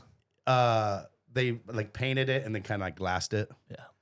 But the glass didn't like have enough to like to, Yeah, to there's dry. no wax or anything like that on No, it. yeah, and so so I think they ended up putting plastic on it. Oh, damn. So yeah, and it's on the right side. So I get there and I'm like, and I haven't had a jump in like 20 years. Yeah. And this backpack weighs Not like to mention that. this backpack weighs like 20 pounds, dude. I tested it. I wanted to see like what this thing has. So I get on jumpers, and I'm on like 68-inch kid jumpers Oh, too. tiny like, little things. I didn't Yeah. want these big old fucking Yeah. big old things. So I tested it. I cut out on the skis, and I just get outside the way, cut, pull the thing. I'm going 30 miles an hour when I'm doing this. So Yeah. I cut out, hit it. I go halfway up to the boat, looking back at slack, going 30 on skis after I hit this From the jetpack. from the jetpack, going 30, I went halfway up to the boat. So I was like, damn, this thing's Yeah, this thing's gonna rip. The first 2 seconds of the thrust on this thing is like huge. Just a huge speed boost. Yeah. And so I just pretty much came in high speed whip and just like let go like right at the bottom and tried to pull that thing. And just But The didn't first- shoot late? Yeah, well, it took 3 tries. It was great. The first time I come in, big whip, get on the jump, ski, hit it. It goes off, skis split, miss the top of the jump by like 6 inches, and swan dive onto my back. Things pushing me around in the water. Yeah, no kidding. The second one, I'm like coming in, whip, let go to pull it, miss it, get on the jump, slip out the back. It hits the nozzle on the thing, and it goes off. And I'm just like flying through the air, get into the water, and it's just like pushing me around. And then the third one, I like came in, got right at the bottom, pulled it, and then like was on my skis and just push, and it just like just sent me, Took you off. the big old slow out the front. And you got to eat shit because if you stick it, they're going to make you do it again. Yeah, 100%. Jackass isn't about survival. Yeah, they're not about making it. Yeah, we don't want to say make. I pulled Poopies the first time because he's never hit a ski jump. He could barely ski. Like, like first time you see someone ski, ass out, skis wide. And took he's him got, over a and he's ramp? got this rocket powered backpack on, and they want me to pull him over the jump. And I go, all right. So I'm like pulling him, and I'm going like 25 miles an hour, and I'm like giving him a little whip just to like Give him a get him nudge. off. Yeah, just to get him off. And like, he doesn't, lets go, pulls the thing, doesn't even get to the bottom of the jump. Second one gets to the bottom of the jump and just like rolls. Like he doesn't know how to like really about Doesn't whipping have to and kind whip of like and spring. release. Yeah. Yeah, and so Jeff Tremaine goes, the director, he goes to me, he goes, how fast are you going? I go, that last one I was going like 30. He goes, how fast the boat go? I go like 46. He goes, let's go 46. We're trying to film a fucking movie here. Let's go 46. We're trying to film a fucking movie here. Damn. That's quick for the first time on combo skis, eh? Dude, I would have murdered it. He would have Dude, just going like, for he just- and this jump was like 8 feet tall, dude. Yeah. Nothing was. 46 is screaming on water skis. If And I'm it's your turning first too, time or and not. I'm turning too. Well, yeah. you're whipping him, and then on top of that, having like no rope off the top of a ramp. That's the worst feeling. Bro, right foot forward jump, let go at the bottom, 30-pound backpack, and a 8-foot, no rope. Yeah, I was out of my element. That one, we survived. Kind of carrying on from a different perspective of contests is one that is going on currently is Herb's Cup. Oh yeah. Coming up in, what is that, August? Yeah, no, I'm just saying from Herb's Cup is a different. That's a different format. Yeah, when Herbs we Cup were is talking about sick. different So formats. anyone who doesn't know the Herbs Cup format, you get like 7 minutes. I think we get 7 minutes, and it's just get the biggest score you can. You got to run the pass before your biggest score. So if you got like 41, you would need to run your 39. But if you bail, can't you decide what way you want to come at it from? Yeah, and then you got 7 minutes to get the biggest score you can. So you can spin at every end. You can pull the rope in around the corners and shorten. You got 7 minutes. You can to start just finish. right at 38, right? Yeah, you go out. So you got to run a pass before your hardest one. Right. Right. So if you got, if you could go out 39 first pass, run it off the dock, and then spend the next 6 minutes just trying to get a score at 41. That's ideally, but no one's really coming out 39 cold, right? Yeah, I mean, it just doesn't set you up for a good 41, really. You can probably get it, but for what you're saving, and man, honestly, you're better off, in my experience, you're better off taking a little bit more time when you get to 41, coming in prepped, and just trying to get it right on the first go than trying to get as many rounds as possible. Where do most people start at 37? 38. 35 or 38. maybe. Yeah. Oh, it's Everyone changes 37's the- not a length, is it? It could be if you put a knot there. Yeah. I don't know. I just knew that it was somewhere in the lower than You're 39. You're around there. You're around the same area. Yeah. So yeah, well, normally it's 35, 38, 39, 41. And some guys just like skip a pass. Like Corey Vaughan's tactic was 35, 39, 41, which worked. He won like 2 or 3 Herbs Cup. But yeah, Nev seems to have gotten, I think, 4 in a row, 5 in a row. Damn, that is crazy. Is it hard? How is it skiing at radar? Like on a super technical kind of like It's easy to run kind of like. It's a really sick play. The only weird thing is the ramp's like a little bit, or not the ramp, the surface of the lake is like a little bit tipped. So one end is deep, one end is shallow. Oh, that's kind of interesting. And So then- your turns technically could feel a little bit different. Throughout the course, yeah. Like, so where I didn't you think about turn at one ball, the first pass, it's probably 12, 15 feet. And where you turn at 6 ball, it's probably closer to like 5 or 6 feet. Would you prefer deeper to where your ski sits deeper in the water, Yeah. or do you want like more of a shallower to where you maybe maintain more Nah, speed deep feels coming out? good. Yeah, Deep feels good. Your ski's just keep a little it more what locked you in. know too, probably. Yeah. I tell you what, you ever been underwater when like someone skied over you or Oh, I like a love that boat? shit. Yeah. But you feel it though, huh? Yep. It hits you hard. Like Yeah, there is that's a interesting. lot of pressure, which really makes you realize as well, like from a boat standpoint, just like when you're in a shallow lake, the wakes normally suck. I'm assuming it's probably pretty similar for wakeboarding. When you're in a deep lake, Oh, yeah. the wakes are so much better, huh? Yeah, depends on what you want. Oh, dude, on some of those GoPro shots where I'm like right up on the ball Yeah. when you guys come by. Yeah.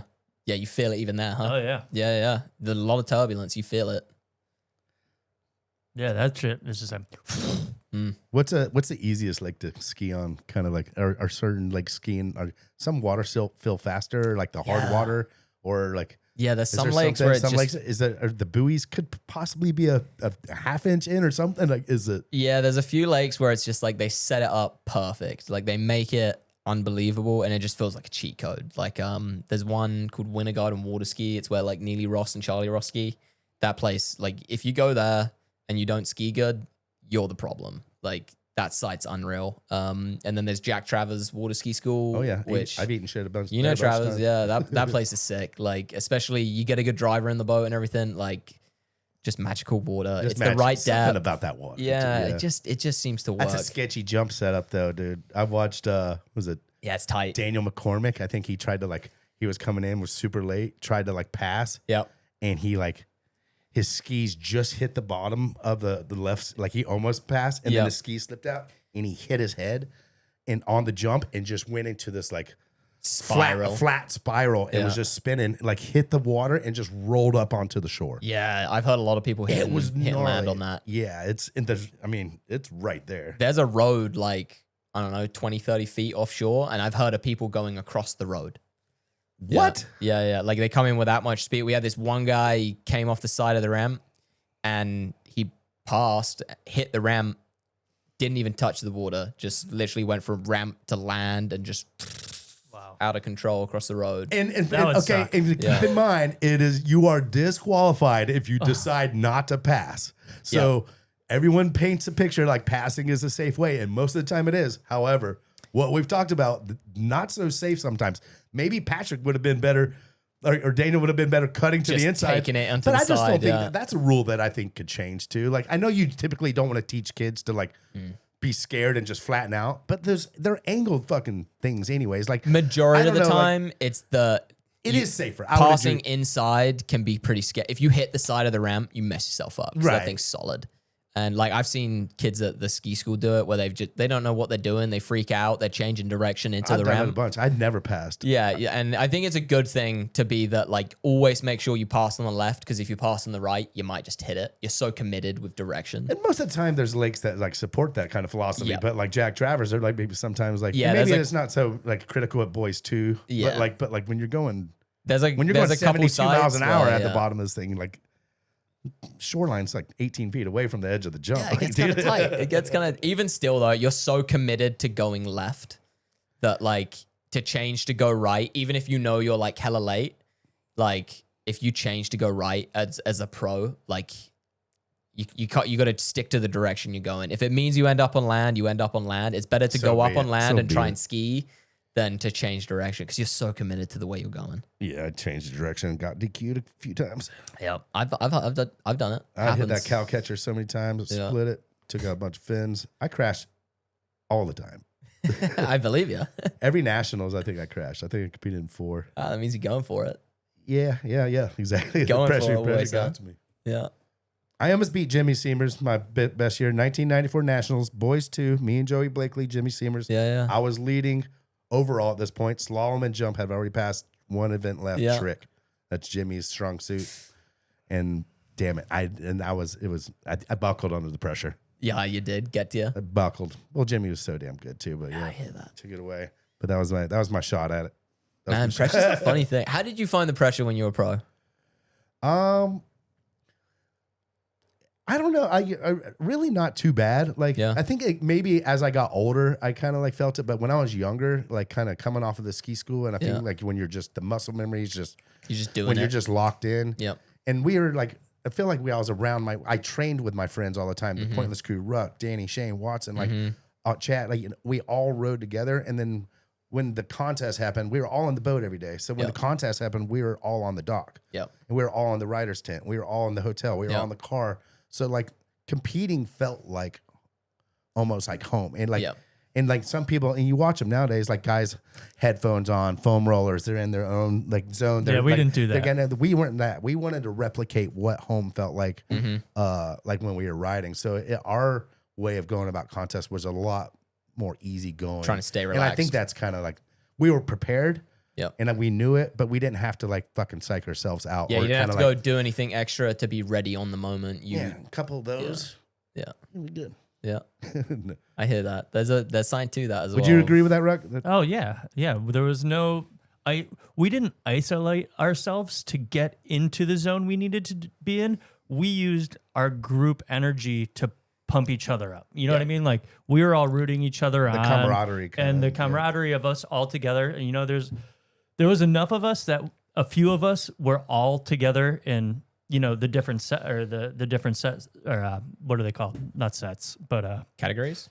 No, the different heats. There'd be at least two or three of us riding against each other in every heat. You know what I mean? So even in those scenarios when you were riding against your crew, you were still in that heat. You're still pumping each other up. You know what I mean? It was almost a bit of a win-win kind of situation, right? 100%. Like, Exactly. all right, if I don't win, my buddy's gonna win. And that's exactly what you did at home too. So like we took that same philosophy that when we were going out and filming and getting clips and trying to invent new tricks and stuff like that. We just took that philosophy to the starting dock. Yeah, I like that. It's funny, like Kind of, how do you go about it? I get a bit more locked in. I get nervous. Yeah. I get nervous. Nervous is good. It means you do fucking care. Yeah, I'd shit myself before jump. Like I'm not nervous because I want to ski well. I'm nervous because I don't want to die. Yeah, Like, and you know that you're a warrior, and you're going to put yourself out there. You're going to put your ribs up to go down possibly. So yeah, definitely like before I jump, I like to get kind of pretty much all the fear out the way is kind of how I see it. Like I go and let myself get a bit afraid and get a bit freaked out before I jump, and then once I put my helmet on, I'm not scared anymore. Like I'm not even me. I'm just you're just zoned. I'm 3 jumps I'm down a jumper. back. Yeah. They tell you your score. Look at your coach. Yeah. Into the next one. And don't get me wrong. The right tournament, you ski well, you get a big jump. Like it just comes out naturally. But I normally try and not even try. I just like don't seem to react a whole lot until maybe afterwards, and then it kind of sinks in. But I feel like I'm in a zombie state sometimes. Right. Like I'm not You can't even. Yeah, like someone's talking to me and no one's home. Right. Like That's sick. It is sick, but it's also scary It is because you're scary. like, I mean, but you don't got to do it all the time, and No. and honestly, so much is on the line. Like there's real consequences. This may be. Yeah. You've seen Kyle Ead. We've seen a lot of people like hit a jump and they never. You never really know. So you do got to like prep yourself, scare yourself, you got to get make sure you check. You got to get okay with check it. your own boxes. Yeah. And I get more afraid when I'm not afraid. When I am warming up and I feel super confident and I'm like ready to go, I'm like, something's not right here. You got to calm down a little bit, my friend. You got to think about what could go wrong here because shit can go wrong, you know? How do you, when you only get 3 jumps, how do you approach that? So you're sitting on the dock, you're kind of scared, you get the helmet on, now you're locked in zombie mode. How do you attack? Like, what's the strategy of your first jump compared to are you trying to build? Do you not go make sure you don't go too hard on your first one? It changes. It depends on the if it's a prelim, then it's just like, I have an easy jump where it's not that scary. You have your number kind of? Yeah, I have like my normal jump sets, how far I'd normally go. Because you don't always go nuts. You don't always go like zombie state kind of thing. Like a lot of sets, I'm in a safe place and I'm like very comfortable and like I don't have to get super hyped up. I can literally put my stuff on, go jump. I don't even have to think about it and I can jump. And you're going for a number feet. that's kind of manageable. Yeah, like 220 feet. Right. If it really goes well and I like nail it and the wind's right, I might be a little closer to a 230 but I'm not like pushing myself to a limit where I feel like I might get hurt. The bit beyond that, you start going to that place kind of thing. And I'll only go there like once a week, once every couple weeks. And then the rest of the time I'm working in like a safe space, working on technique. And then when everything lines up and the conditions are right or the right tournament, then we go for it kind of thing.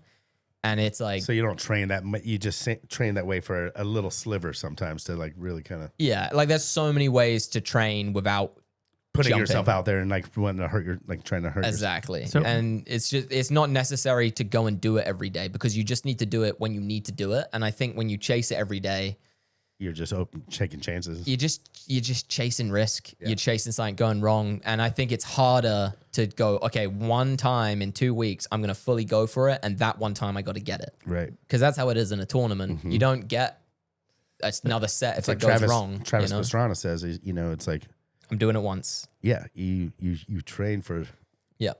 You train to do it one time and So one time properly. Zombie mode is when you got to send number one. Yeah. Zombie mode is like final. And, you know, some prelims, it depends. Like Masters, you only get 4. There's only 4 spots. The score could be 225. Right, you got to right. go a little. And in tournaments, I'm more locked in for sure. Yeah, no, I'm not saying it, I'm not saying in practice, but in a tournament when it's like, you know, is there a time where you, even though you have more than one jump, is there one like a round or a finals where you're like number one's the I'm going for. Yeah, like so the Worlds last year in Italy, in prelim I had a good set, and this is actually a fun story. I've been having a really good season, and I'm looking like I could win jump for Worlds, which is a new place I've been to. You know, I've had before where I'm an underdog, and maybe I can make a podium, and if everything went great, I might win, but I'm not the guy that should win. Now it's the first time where I'm the guy that should win, and I have that pressure on me, and I'd messed up in tricks, so I was very upset about that, but I kind of let it go. I'd slalomed well, and I jumped good in the prelim, but I tied with Ryan Dodd. And he was out before me. So he goes out and skis for prelim. On the way back in, he kind of like sprayed my skis, and we have like a good rivalry. We don't talk to each other a whole lot during tournaments, but on the way in, he's like sprayed my skis, and then Was when it he's in intentional, you think? yeah, that was he has control of his skis. I know he sprayed me, right? Yeah. He's trying to play some mind games, which in the moment fired me up a little bit, and then he was on the dock and he was being really, really loud, and that got in my head. Now I'm more focused on him than what I'm trying to do. He's Australian, right? He's Canadian. Oh, Yeah, right. yeah. Okay, right. But he was being very loud and like just saying how easy it went, how great it felt, and how much further he's going to go tomorrow. That's and like I an was Ike like, tactic. yeah, dude, it got me. Like, it fired me up a little bit. And but then I'm going down the lake going, let that go focus on your jump set. And I let it go and I focused on my jump set and I didn't go nuts. And it was a good jump, but I felt like I had a lot more. And the next day coming into final, we had tied in the prelim. So it's a coin flip for who goes first and who goes second. I got the short straw. I go first. So I've got to go and do the score. And then he's got to go out and beat the score. Would you rather be that? I like going last. I want to know what the score is. And then you can celebrate if you get it and you've got 3 jumps to build. You kind of, you know what you got to do, right? Thank you. Well, we come into finals day. I'm out before him. So I'm pretty locked in on the dock and everything. And I go out for my set. And I'd made a decision that on jump 1, I'm putting myself in a place where I'm either getting it or it's going wrong. But I'm taking my first jump and I'm going late enough and hard enough that That's what I was asking. yeah, like I'm gonna give this my all from jump number 1. I'm not wasting a jump. Yeah, we're not Like, building. Like we're going. I don't care all about second or third. Right. I want to win. I've come here to win. That is the goal. Well, jump 1, I fucking connected one. 237, so 72.1 meters. And Damn. 237. That was your jump record, one. and that was your record. that was the European record. Like that's And your my personal record. best, yeah. yeah. Like, and I knew it. That's one of those ones where off the top, I knew it. I came off the top of the ramp. I got the lift and I just fucking knew. I land the jump. I make sure I stand up because sometimes you miss your landing on like a great jump because you're too excited. So I really made sure I landed it. And then as we came around the corner, I don't think he knows this. He might hear it and be like, I knew it.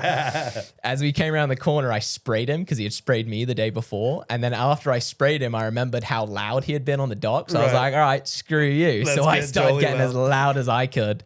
I'm going crazy. I'm screaming. The crowd's going crazy. They're screaming. Like, That's what it's about, though. That's Yeah. what it's about. That's what it's getting the crowd riled up and Oh. getting that transfer of energy. That's what was the best It was- part about wakeboard. it was contests back in insane. the The day. crowd was like, I mean, I was screaming pretty loud, but I still get shivers. I can still hear it. They were going crazy. Like I've never had like an interaction like that with a crowd before, where they just were like, every single one of them was behind you and fired Like up to fired see it. up. Yeah. That's It so feels sick. good, Oh, right? it felt amazing. Yeah. Well, then I'm coming around the corner for my next jump, and I'm like, I need to calm down. My heart rate's at like fucking 210. Like, Yeah, where do you even go from there? yeah, and that's what I'm thinking. I'm pulling out for the 6. Like, I don't know if I can go further. That was everything I had. Like, You probably literally try to just do the exact same thing at that point and see if it goes any better. You're not really trying to take that I much went more risk. way harder, did way you? too late. I Yeah. passed my next 2 jumps because I was Yeah, totally out of control and just hoped it was enough. Yeah, man, you gotta. I think that's. I don't know mean, if that's at that point you just do a big daffy and point at the crowd, or give one of these or yeah, something big, like the big old cross under tail grab. Yeah, Who used to do that back in the day? I think Ellis used to grab like do yeah, that yeah, back in yeah. the day. Oh, yeah. I think- he did it was the biggest Rocket grabs. Man. Rocket Yeah. Man, he'd slip out and then he'd grab that thing. Yeah, and do all a shifty. 200-foot grab sideways. Man, That was a great story. I love that. Oh, thank you. But that actually reminds me of something I wanted to ask you that I forgot about for a Shoot. second. Is grabs. Where would you ever be? You have insane air sense and You're one of the most, I mean, across the board, fundamentally dialed in, I think, athletes.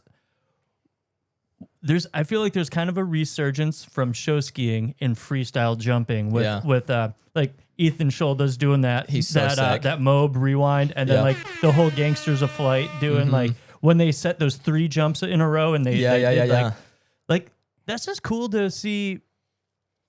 Just and what I was saying earlier about water skiing, it's just a perspective change a little bit. You know what I mean? 100%. So like, I think you could. You I think think you could. You think it's shifting a little bit? I just like to see Coming back? a revitalization of. I mean, I used to think, Hank Amos, Dave the Dog, freaking Gino, all those guys were freaking so badass, and like freestyle jumping had its moment in Hot Summer Nights era. You know what I mean? Like, Shit was fun to watch. yeah, and I think you could absolutely crush. Joe ain't hitting no a jump on one ski, dude. Why not? I don't like going upside down with jumps. You don't? No, I like staying upright. I've gone upside down a few times. It freaks me out. I talked to Ethan Yeah, about because this too. you go upside down in your profession. You're doing. You're So that is fundamentally built into you that is not feel he has good. PTSD Yeah, of going no. upside down. All the No, time. no, instant freak out. But do you think it's cool what these guys are doing? Obviously, like Oh, I think it's, you sparked a little thing that I've had in my head for a while as well. Is that, like, we're all under the same umbrella. And I feel like there was a point where we used to all go to the same events and we all used to hang out, and we had the whole water sports, Toad water sports, like as a group. And then we all kind of went our own way and have maximized what we've done by doing that. And I think it's great that we've done that. We've all, like, wakeboarding went its own way and became what it is now, which is like unreal. And you we're a had tree to now. you had to go away from water skiing to do that. And water skiing, as much as we've not maybe evolved, we've seen inside the sport, we've like evolved kind of thing. Well, you're on the trunk of the tree, kind of like thing Yeah. in a way. It's like skiing, and we're like the branch of that, and kind of like, and there's all Well, kind I of think branches off of wakeboarding now. It's Yeah, like we've from wake we've skating just and- like, and foiling and surfing and Yeah. everything. And I feel like we don't have an event that showcases that. I Like, we don't have an completely agree. event that brings everyone Every who just aspect. loves Toad water sports together. That's, and you said it. have Toad a water. huge. Where's Dano? dude. Dano's here. Dano's pretty Dano's close. like the biggest advocate He's for pretty that. close to at He is doing at that. Cornfest. Yeah. Cornfest has that, and man, he's invited me to Cornfest so many times, and I feel so bad that I've never got to make it, kind of thing. I It's mean, just- I will show up to this just to see 3 eventers and show skiers together. Yeah. Well, no, there's wakeboarding, there's kids event. I mean, there's Yeah, everything. like you're saying, there's everything that's on the tree. Yeah. That is underneath what Toad Water Sports is being represented He's there. got something there that's like really cool, and I feel like we That just sounds like need. a long contest right there. it's 2 full days of nonstop action. I mean, But it can't be a contest. Oh no, yeah. It can be a contest, but it can't be all the. No, it's more of a rules, like- demonstration kind of, and it's about You're a right. progression fest. Exactly that. Yeah. Progression fet, like getting everyone together and just being fucking stoked about water Right. sports. it's You know? it's an all-inclusive progression fest. It's Yeah. No including podiums. We're not trying to. I mean, cash for tricks kind of like thing. they still do have, it is a contest where it does, but no one is worried about that. It's all about the process and the camaraderie and everyone being together. And I don't want water skiing to ruin it with protests. I don't think there is protesting in that. Yeah, exactly. Like you just I don't think there's no protest. You don't have the ability go out, to protest. Compete. We want to see a competition. We want to see people pushing each other and going for it, right? That side's awesome, but we also want that umbrella, I love it. Like we used to have that. We used to have show skiing at all the event. Like I think a show ski event followed by a jump event is sick. You see these guys going off a ramp, going like 100 foot, doing flips, and then you see the next guy going twice as far just to show you how far he can go. It shows like two contrasts of the same thing.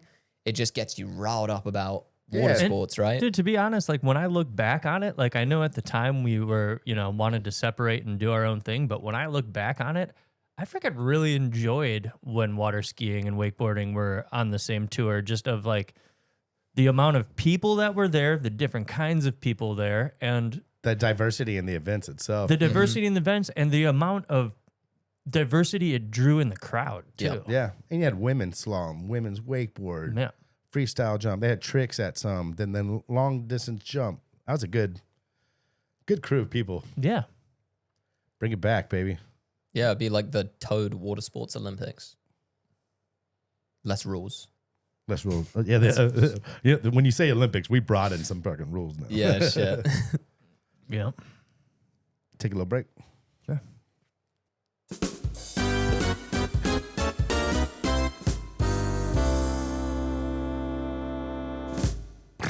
I love that. And we're back. Shane loves it. Ruck loves it. Everybody loves it. Except me, really. I'm starting to get there. You're just coming around to that? 34 episodes of starting to grow on me. So I take it that was Shane's pick. It was Shane's pick. I like it. I think I picked it, but then I played it and I didn't. I think it was a little, I don't know. We're here. It's happening. It's part of the show. It is what it is. Tis what it is, Ruck. What it brings me to is I think of that plays and then it's like Paul Schaefer and then Dave Letterman and it's like Yeah. It's like that's right. And well, we didn't talk about this in the beginning, but Shane is actually not here. Shane's in LAO at Germany right now, which is a cable contest that they do, and it's probably one of the sickest contests. But For Shane's sure. out there. Shane's filming. Shane's actually going to do some interviews and stuff. Set up a little studio. So Shane says, and he's going to have some people. So he's going to have on. So Shane's going to try to bang out a little hour, and well, to call myself out, I said we were going to do it on the Ronix photo shoot. We never got around to it. Shit gets busy, man. Shit gets busy. You get crusty out there. Yeah. Us Florida boys, man. But you get out that desert, dude. Oh, yeah. That shit chews you up, dude. Oh man. Three of the crew had like nosebleeds, dude. Oh, they were like picking burgers. Dude. It was Mariano had a 2-hour nosebleed. From it being so dry? Oh yeah, and So I dry. just looked like I was turning into a lizard Ruck person. Ruck looked like an extra on Dune. Seriously, you looked at Ruck's feet and they were like scaly. I go, Ruck, your feet look like a sandhill crane, dude. Yeah, I don't do well in the desert. I don't do well in the desert.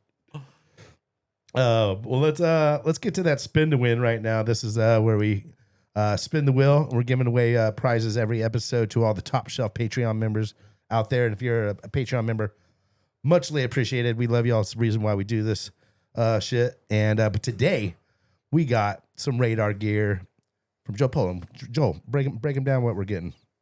I think we're getting some socks. I don't think we actually have the vest. We'll show. We don't have. We'll it put here, up do a picture. Yeah, Digital. Yeah, we got a Put up a vest. We digital got some vest. socks. We got and the Joe then- Poland vest. There's a JP, the limited JP. edition. Limited edition JP vest. Yeah. And as well some radar socks. So who doesn't like new socks? Gotta You say you represent don't the like. radars. You say you don't like new socks. I don't trust you. Radar makes great socks. They really do. Yeah. They're They always comfy. have good designs, like different. Like I remember my favorite was the Jaws. Oh, eating yeah, the girl coming up. skiing. Cease and That desist. was a Brooks sock for sure. That was good. Brooks got radar on the socks. Yeah, he cared about his sock game. He put some effort into So it. that's really what. did. So that's what we're giving away this episode: the vest and some socks going away. And so I'm gonna screen record this thing. And Joe, just hit that B right there. Hit the And B. we spinning. And the winner is episode 34, Top Shelf Patreon member goes to Brad Chappelle. Congratulations, Brad. Taking down that vest and some socks. Be walking around fresh, baby. Boom. So, yeah, thank you all Patreon members. More prices going out, dude. We need to... Hey, are the rapid fire questions written down with answers? No, there is no correct answer to rapid fires. There isn't. No, Shane just writes down a bunch of random questions, usually about food if he's hungry. And then, yeah, he kind of goes from there. Do you have a couple rapid fires? We still got trivia to do, so... Okay, maybe I'll think about it for a second. Maybe you know what we're going to do? I was going to do a Mount Rushmore, maybe with Joel, maybe on a couple of the 3 event sports, and maybe that'll like wrap us out after a little bit of trivia. How about that?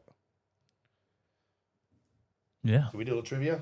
Yeah, bust into some trivia. This is what's on the line tonight. $100 or $10 scratch off, but you can win up to $2 million on this. Ooh. Real things on the line right now. I'm a big scratch ticket guy. Are you asking me trivia too? Yeah, Ruck. I actually wrote sometimes Paige, my wife, she writes the trivia, Okay. so I'm involved. But this, I came up No, with I like these. when Paige writes a trivia because it has to do with a lot of shit. Are you just asking water ski stuff? I'm just asking water ski stuff. I'm gonna on get this one. crushed right now. You're gonna get You crushed. might- I'm gonna be embarrassed. Ruck, you might be all right, Ruck. You never know. All right. You never know. I think you might have better knowledge here than I do. All right, here we go. Ready? We'll have Joe go first. So Yeah, this they is have Joe go so first. this is closest to the pin, All in right. as a sense like these answers are hard to get. So Okay. it's whoever gets closest to it. Okay. You might get it, may not, but here we go. Question number 1. The first water ski world championships were held in France. And it was a historic 3-event event. In what year? What year was this water ski world championships first held in France? 1946. Damn, that's right around where I was. Right thinking. around where you're going to go. You can price is right them. Well, I'm trying to think. World War II was going on somewhere right in that zone too, and France. Sounds like a great time to have a tournament. Well, that's what I'm saying. France was pretty heavily involved in World War II. Maybe it was just before.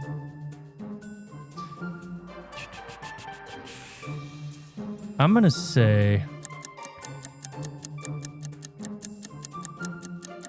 1948. Oh, ladies and gentlemen, the correct answer, 1949. I priced right. Yeah. Price is right at you. So one point to Ruck right now. Great answer by Joel. Really close. Not bad. Really close. You wouldn't think it would be that close to World War II, huh? Yeah, World War II ended in the mid 45, 40s. yeah. Yeah, they got straight into that, huh? Yeah. The war's over. Let's have a tournament, everybody. Come on. I love it. That's one way to get back into it. Okay, here we go. Ruck, your first guess on this one. Question. What major rule change in slalom skiing during this year made the event progressively more difficult by elite skiers shortening their rope after completing passes, increasing the difficulty each level? What year was this rule implemented? I'm going to say 1972, Parks. This is a tricky one, so I think you're pretty on the money there at being close to the 70s, but I'm going to go a little lower. I'm going to say 1969. Price right me. Wow. He price righted me. So Ruck, 1970, what'd you say, 1972? 1969. Ladies and gentlemen, the correct answer, 1970. Joe got it on this one. Oh, yeah, By he did. one. If I would have said 70. Yeah, it would have been a push. Gotcha. Damn, so 1-1 right now. 3 questions left. Dude, it's getting heated right now. Did you think it was going to be this close, Ruck? I really didn't. I really didn't. All right, here we go. Question number 3. In what era was the standardized 6-buoy slalom course invented? Example, early 30s, late 60s. That's going to be your guess. Is either the early or the late of a decade. The modern standardized slalom course was primarily developed in this year. You're up first there, Joel. Okay, so I'm guessing water skiing is pretty close to 100 years old. I'm going to say early 1930s. Early 30s. So the fact that they've been running, if it started in the 30s, that means that for decades they were running this course before they thought about shortening their rope. Good point. So since the rope shortening happened in the 70s, I'm going to say the late 50s. Ladies and gentlemen, Erik Ruck is on fire tonight. The early 50s was when the... Okay. Oh, wow. I was way off. But yeah, you know, you gave him a little credit. Maybe they didn't drop in the buoys. I was optimistic. Optimistic. The early 50s is when they came up with the 6-buoy slalom course. And if there's any ski heads out there boiling skin right now, cursing at me because these are wrong, I got these from the internet. So blame The internet? Al Gore. All right. So what is the score right now? 2-1. 2 to 1. 2 to 1. Two's up. Ruck's up 2. Joel 1. Ruck, you're first to guess on this one. Here we go. Sammy Duvall, one of the greatest. Okay, let's go. Sammy Duvall, one of the greatest water skiers of all time, broke the jump 220. record this many times. Sammy Duvall broke the jump record this many times. I remember when he took it to 220. My favorite thing about Sammy Duvall was the late pump that he did. Remember that? Yeah, He freaking hit mid-air. and then he He would pumped kick it. his skis to the side too, Yeah. like wings. Yeah, too. exactly. Like, And he would like arch and kind of yeah, that was a sick style. Yeah, he was flying, baby. shaking it. You gotta fly. I'm going to say, How many times did Sammy break the world jump record? 3. 3. 5. Ladies and gentlemen, the answer is 6 times. Joe Pauly. Tie score right now going into the last Damn, one. head to head. I love it. In 19 well, who was it? Do you got Hazelwood. Mike Hazelwood was the first one to break 200. I was going to say, do you have the breakdown of, Yeah, yeah. of his stats? Not all of them, but in 1988, Sammy jumped 205. Yep. And in 1993, his final one, he jumped 220. I knew that was his final one because I had a poster that he signed of the 220 jump. That's a big push. I remember being at a few of those. I'm not sure which one, but that was right in the era, like the 92, 93. I think I watched him jump like 206. I think I watched him jump 211. And I think these are that was really cool to watch. So tied up right now. Things are getting heated. A lot on the line. Scratch offs going down. Ladies and gentlemen, you ready for the last question? Fired up. Hit us. Who's up first? Who's guessing first? I think Joel. it's me. Get the honors. All right, this is good because this question's not about water skiing. This question's about England. Let's go. Oh, dear. Shit. How many cigars did Winston Churchill smoke in 1 week? Oh, dear. What was the average number of cigars that Winston I'm Churchill would guessing- smoke in a week? I'm guessing he was going through like 2 of them a day is my bet, minimum. I'm going to say in a week, 36, 35. 35? Well, Well, if I remember, what? What do you remember from this question? well, I know World War II history pretty good, but I feel like I can't remember if he was smoking the big dogs or like more like the cigarellos, like cigarette. I think he like, only smoked big dogs back in the day. Winston Churchill. I'm gonna say 50. Say 50. And what was yours? 38. Yeah, 35. 35. Ladies and gentlemen, correct answer. It was an average between, they said 50 and 72. I think the average is 63 cigars a week as I took from that. So. Ladies and gentlemen, Erik Ruck taking down the scratch off with the buzzer beater English question, the World War II buff. You watched a documentary and they were talking about how many cigars Winston Churchill smoked? No, I've just seen a lot of photos of him holding a cigar. He was puffing all the time. Yeah, I love nonstop. the movie they did of him was so good. Like he was a boss, dude. He just lays in bed. They just bring him a big old English breakfast, and he's just a big old like glass of whiskey and a cigar, and he's just For brekkie? sitting there reading the newspaper just for In breakfast. bed? Yeah, that's how he gets down, dude. Gotta appreciate that. That's the move. That is the move. I didn't know you're such a World War II history buff, bro. You know? I like watching some World War II documentaries. You know, a lot of shit happened that, you know, if you don't know history, you know, you can't. You need to know history so you can't let it repeat itself. I feel like not enough people think that that's a thing anymore. It sounds cliche. You don't know where you're going until you know where you've been. Exactly. But like, there's a lot of truth to that. I feel like if you understand the reason why things happen, not just wars. I'm talking about water skiing, surfing, anything that you care about, music, anything like. Especially music. Yeah, it's should be known. Yeah. You know, there's a double side to that coin though. What's that? Knowing In the like, okay, I know where you've been, but you can't recreate the past. No, you definitely can't. So you gotta take the knowledge you can get from it, and then moving forward.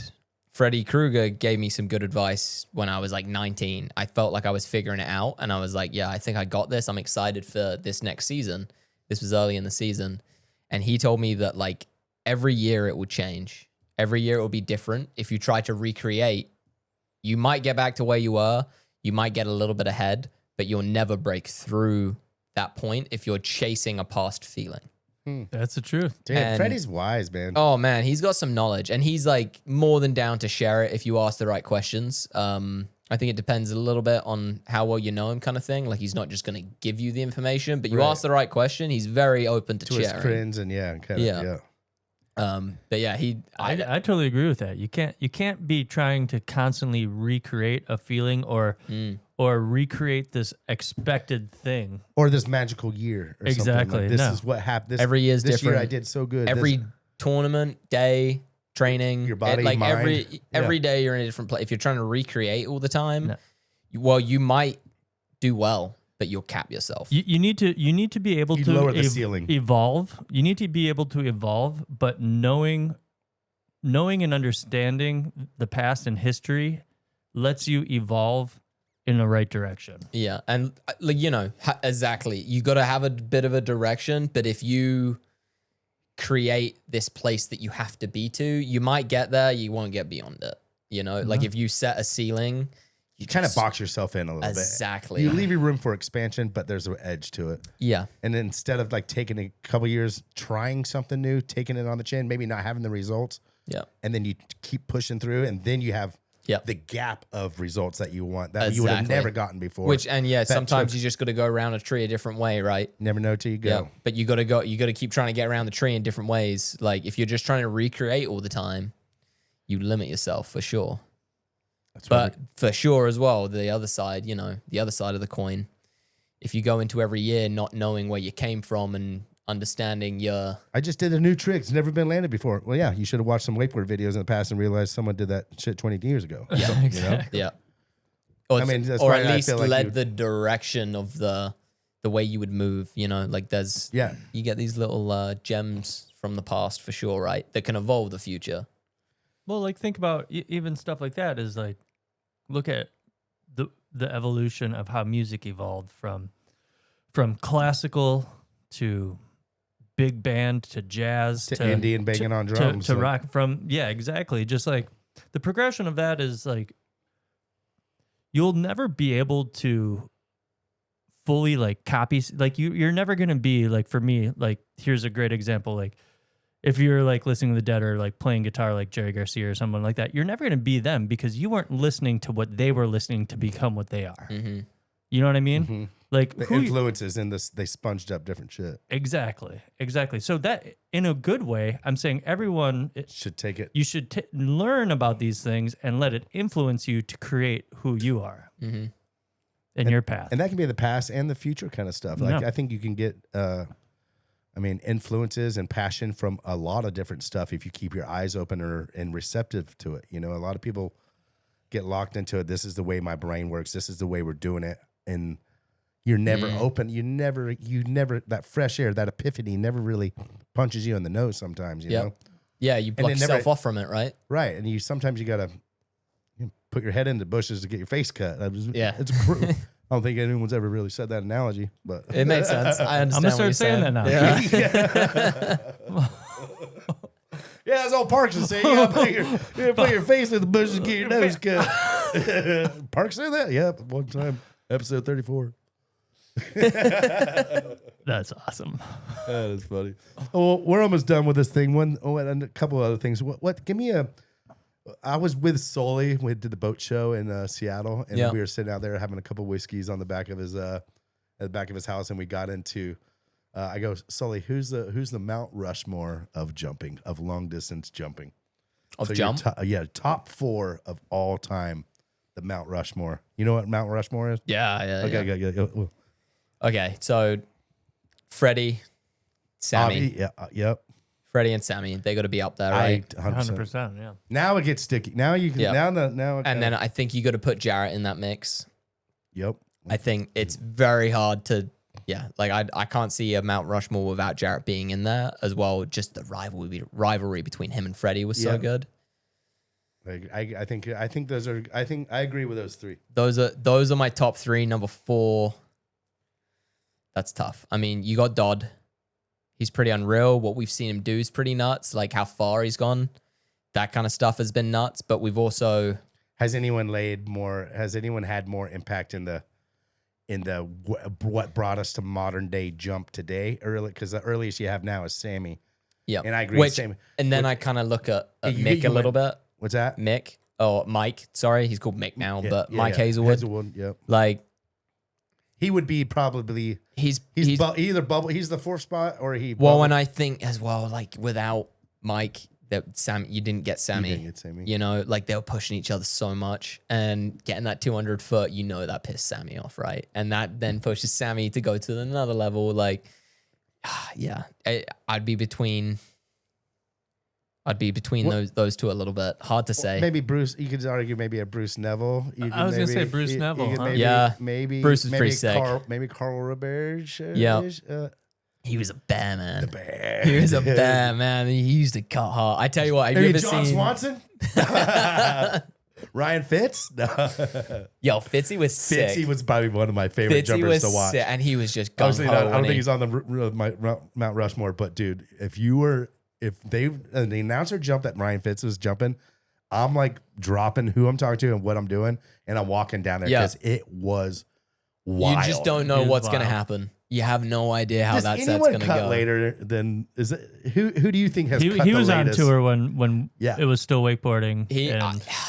He went pretty late. There's one guy called Tim Bradstreet who was pretty sick. He was with a name like that, you got to cut late. Oh, dude, yeah, he was called the Batman. He used to wear Batman shit. Like he had a black and yellow Mastercraft and everything. Like Bat Street, I love this shit. Dude, he at 51, 5.5. So at juniors under 17, he was going 200 foot, which for reference, now we go like 175. Someone might go 180. Oh, you wow. know? Damn. So he's pretty far ahead of his time. And no one's even got close to what he was doing. And how late he used to go and how hard he used to go was ridiculous. Yeah. Well, dude, he was done at 21. Live and die by the sword. Yeah, dude, he was going so hard. And when he moved up to 57, he just skied like he was at 51. Like we put the speed up 5K or whatever it is, and he just didn't back off one bit. He was going as hard as humanly possible, as late as possible. There's this one video from him at Moomba, and someone's standing like exactly where the tower is and where you turn. And where they're standing is a pretty late place. Normally people turn in front of you. He turned past them, turned backwards and went back the opposite direction, and then came into the ramp and just launched a huge one. Is that because he's getting wider on his counter cut and he's actually like... Yeah, so he was... He can kind of like... He was getting like pretty wide up on the boat, but he was just like no fear. Like he just had balls of steel. Like, and what he was doing was working. You can jump like that. You can go really far. But it's so dangerous, and it will mess you up when it goes wrong. And it went wrong for him a few times. Yeah, I can imagine. Yeah, he got messed up a couple times. Frankie D's used to tell Joey Blakely and I when we were like 11 and we were jumping down there at Frankie D's. Yeah. He told us he would fuck with us all the time. Him and his big old curly mullet and fucking purple spandex. He would tell us and be dead serious, and we're just like, we would believe anything he says. He would tell us that he wouldn't cut to the jump till he could see inside the face of it. He's waiting so late till he could look back at the jump, see the inside of the jump, and then he would turn. And me and Joey are just like, really? Damn. We were just like hook, line, sinker on that. Yeah. Man, back when it was hand driving, you almost could. Like, hand driving, you could go later. You could maybe back out. Well, the boat, I don't know. you were going to slightly beat the boat before the boat was going to go nuts. The boats just weren't as strong, right? Is it because the hand driving couldn't correct or like make up for the cut as much as like? Well, yeah, engines were smaller, like just motors weren't as good, props weren't as good, So you don't have ropes to weren't as ask. good. So you like- don't have to say, what was it? What did I tell the boat driver? I'll tell Les Todd be sitting there with my little stupid orange helmet Yeah. on. 28 wide split, bump to 60, lot of gas. Yeah, we skipped that last bit now. He'll still give it that's to what you you if you said? want, though. Yeah, that's what I'll tell them. Do they? You don't even have to say a lot of gas now because it's all. Nah, it's all mapped in the boat Right. and everything. I had a set a while ago. One of my best friends, Ben, he was driving for me, and the BBC came down to his lake to like do a piece on me. This was after like a really good tournament at some point, and the boat stopped working and it just wouldn't map. So he had to hand drive me. Oh wow! He has never hand driven someone in jump. At this point, he's probably only driven a few jumpers ever, That had and to now feel he so needs different. to hand drive. Damn. Well, the first time the boat wasn't super strong. It was like a 5'7", 200, like old boat. Well, I turned the first one and he like gives me some power. And by the time I came to the top of the ramp, there was no whip. So we did that 2 times. I drop in and I'm like, this ain't working. Like, what are you doing? He explains. I'm like, okay, on this next one, as soon as I turn, just put it all the way down.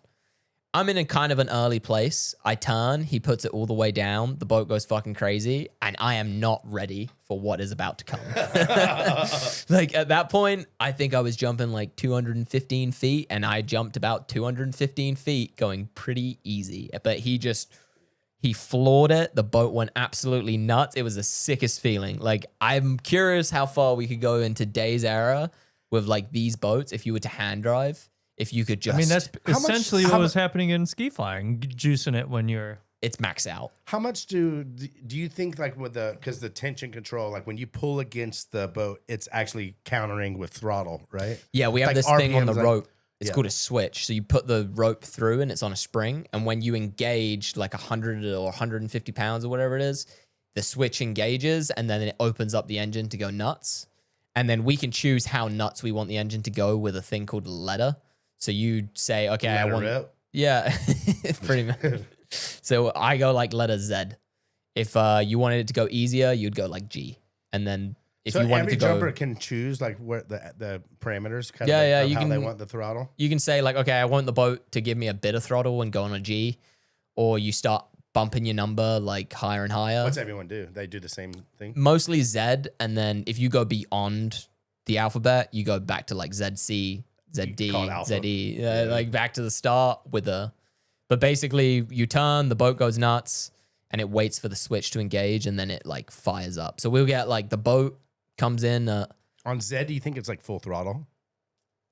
Nah, not quite. Like it never really goes fully full throttle. The boats have a limit to them because it has to slow down too.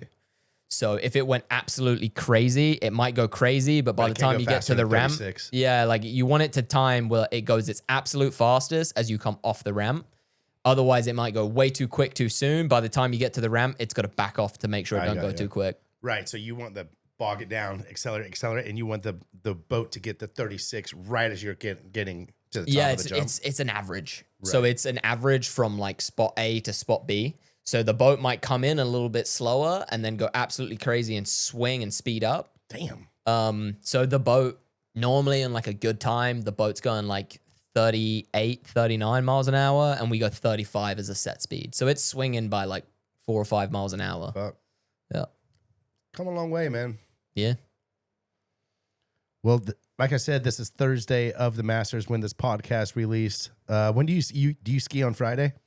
No, Friday's juniors, and then yeah, Saturday, Sunday. I still got to make it in trick and slalom. Hopefully, I'm there tricking and slaloming right now. How do you? Yeah, so you only that's coming up quick. So what do you got to do to qualify? We You're have not a- qualified for trick or slalom. No, I'm in for jump. But yeah, I got a tournament in like 2 weeks, which is like the LCQ to qualify. Right. So you need to show up at that one. So yeah, show up at that one, and I think there's like 3 spots in slalom and 4 spots in trick, and What do you you got to think? be in the top group.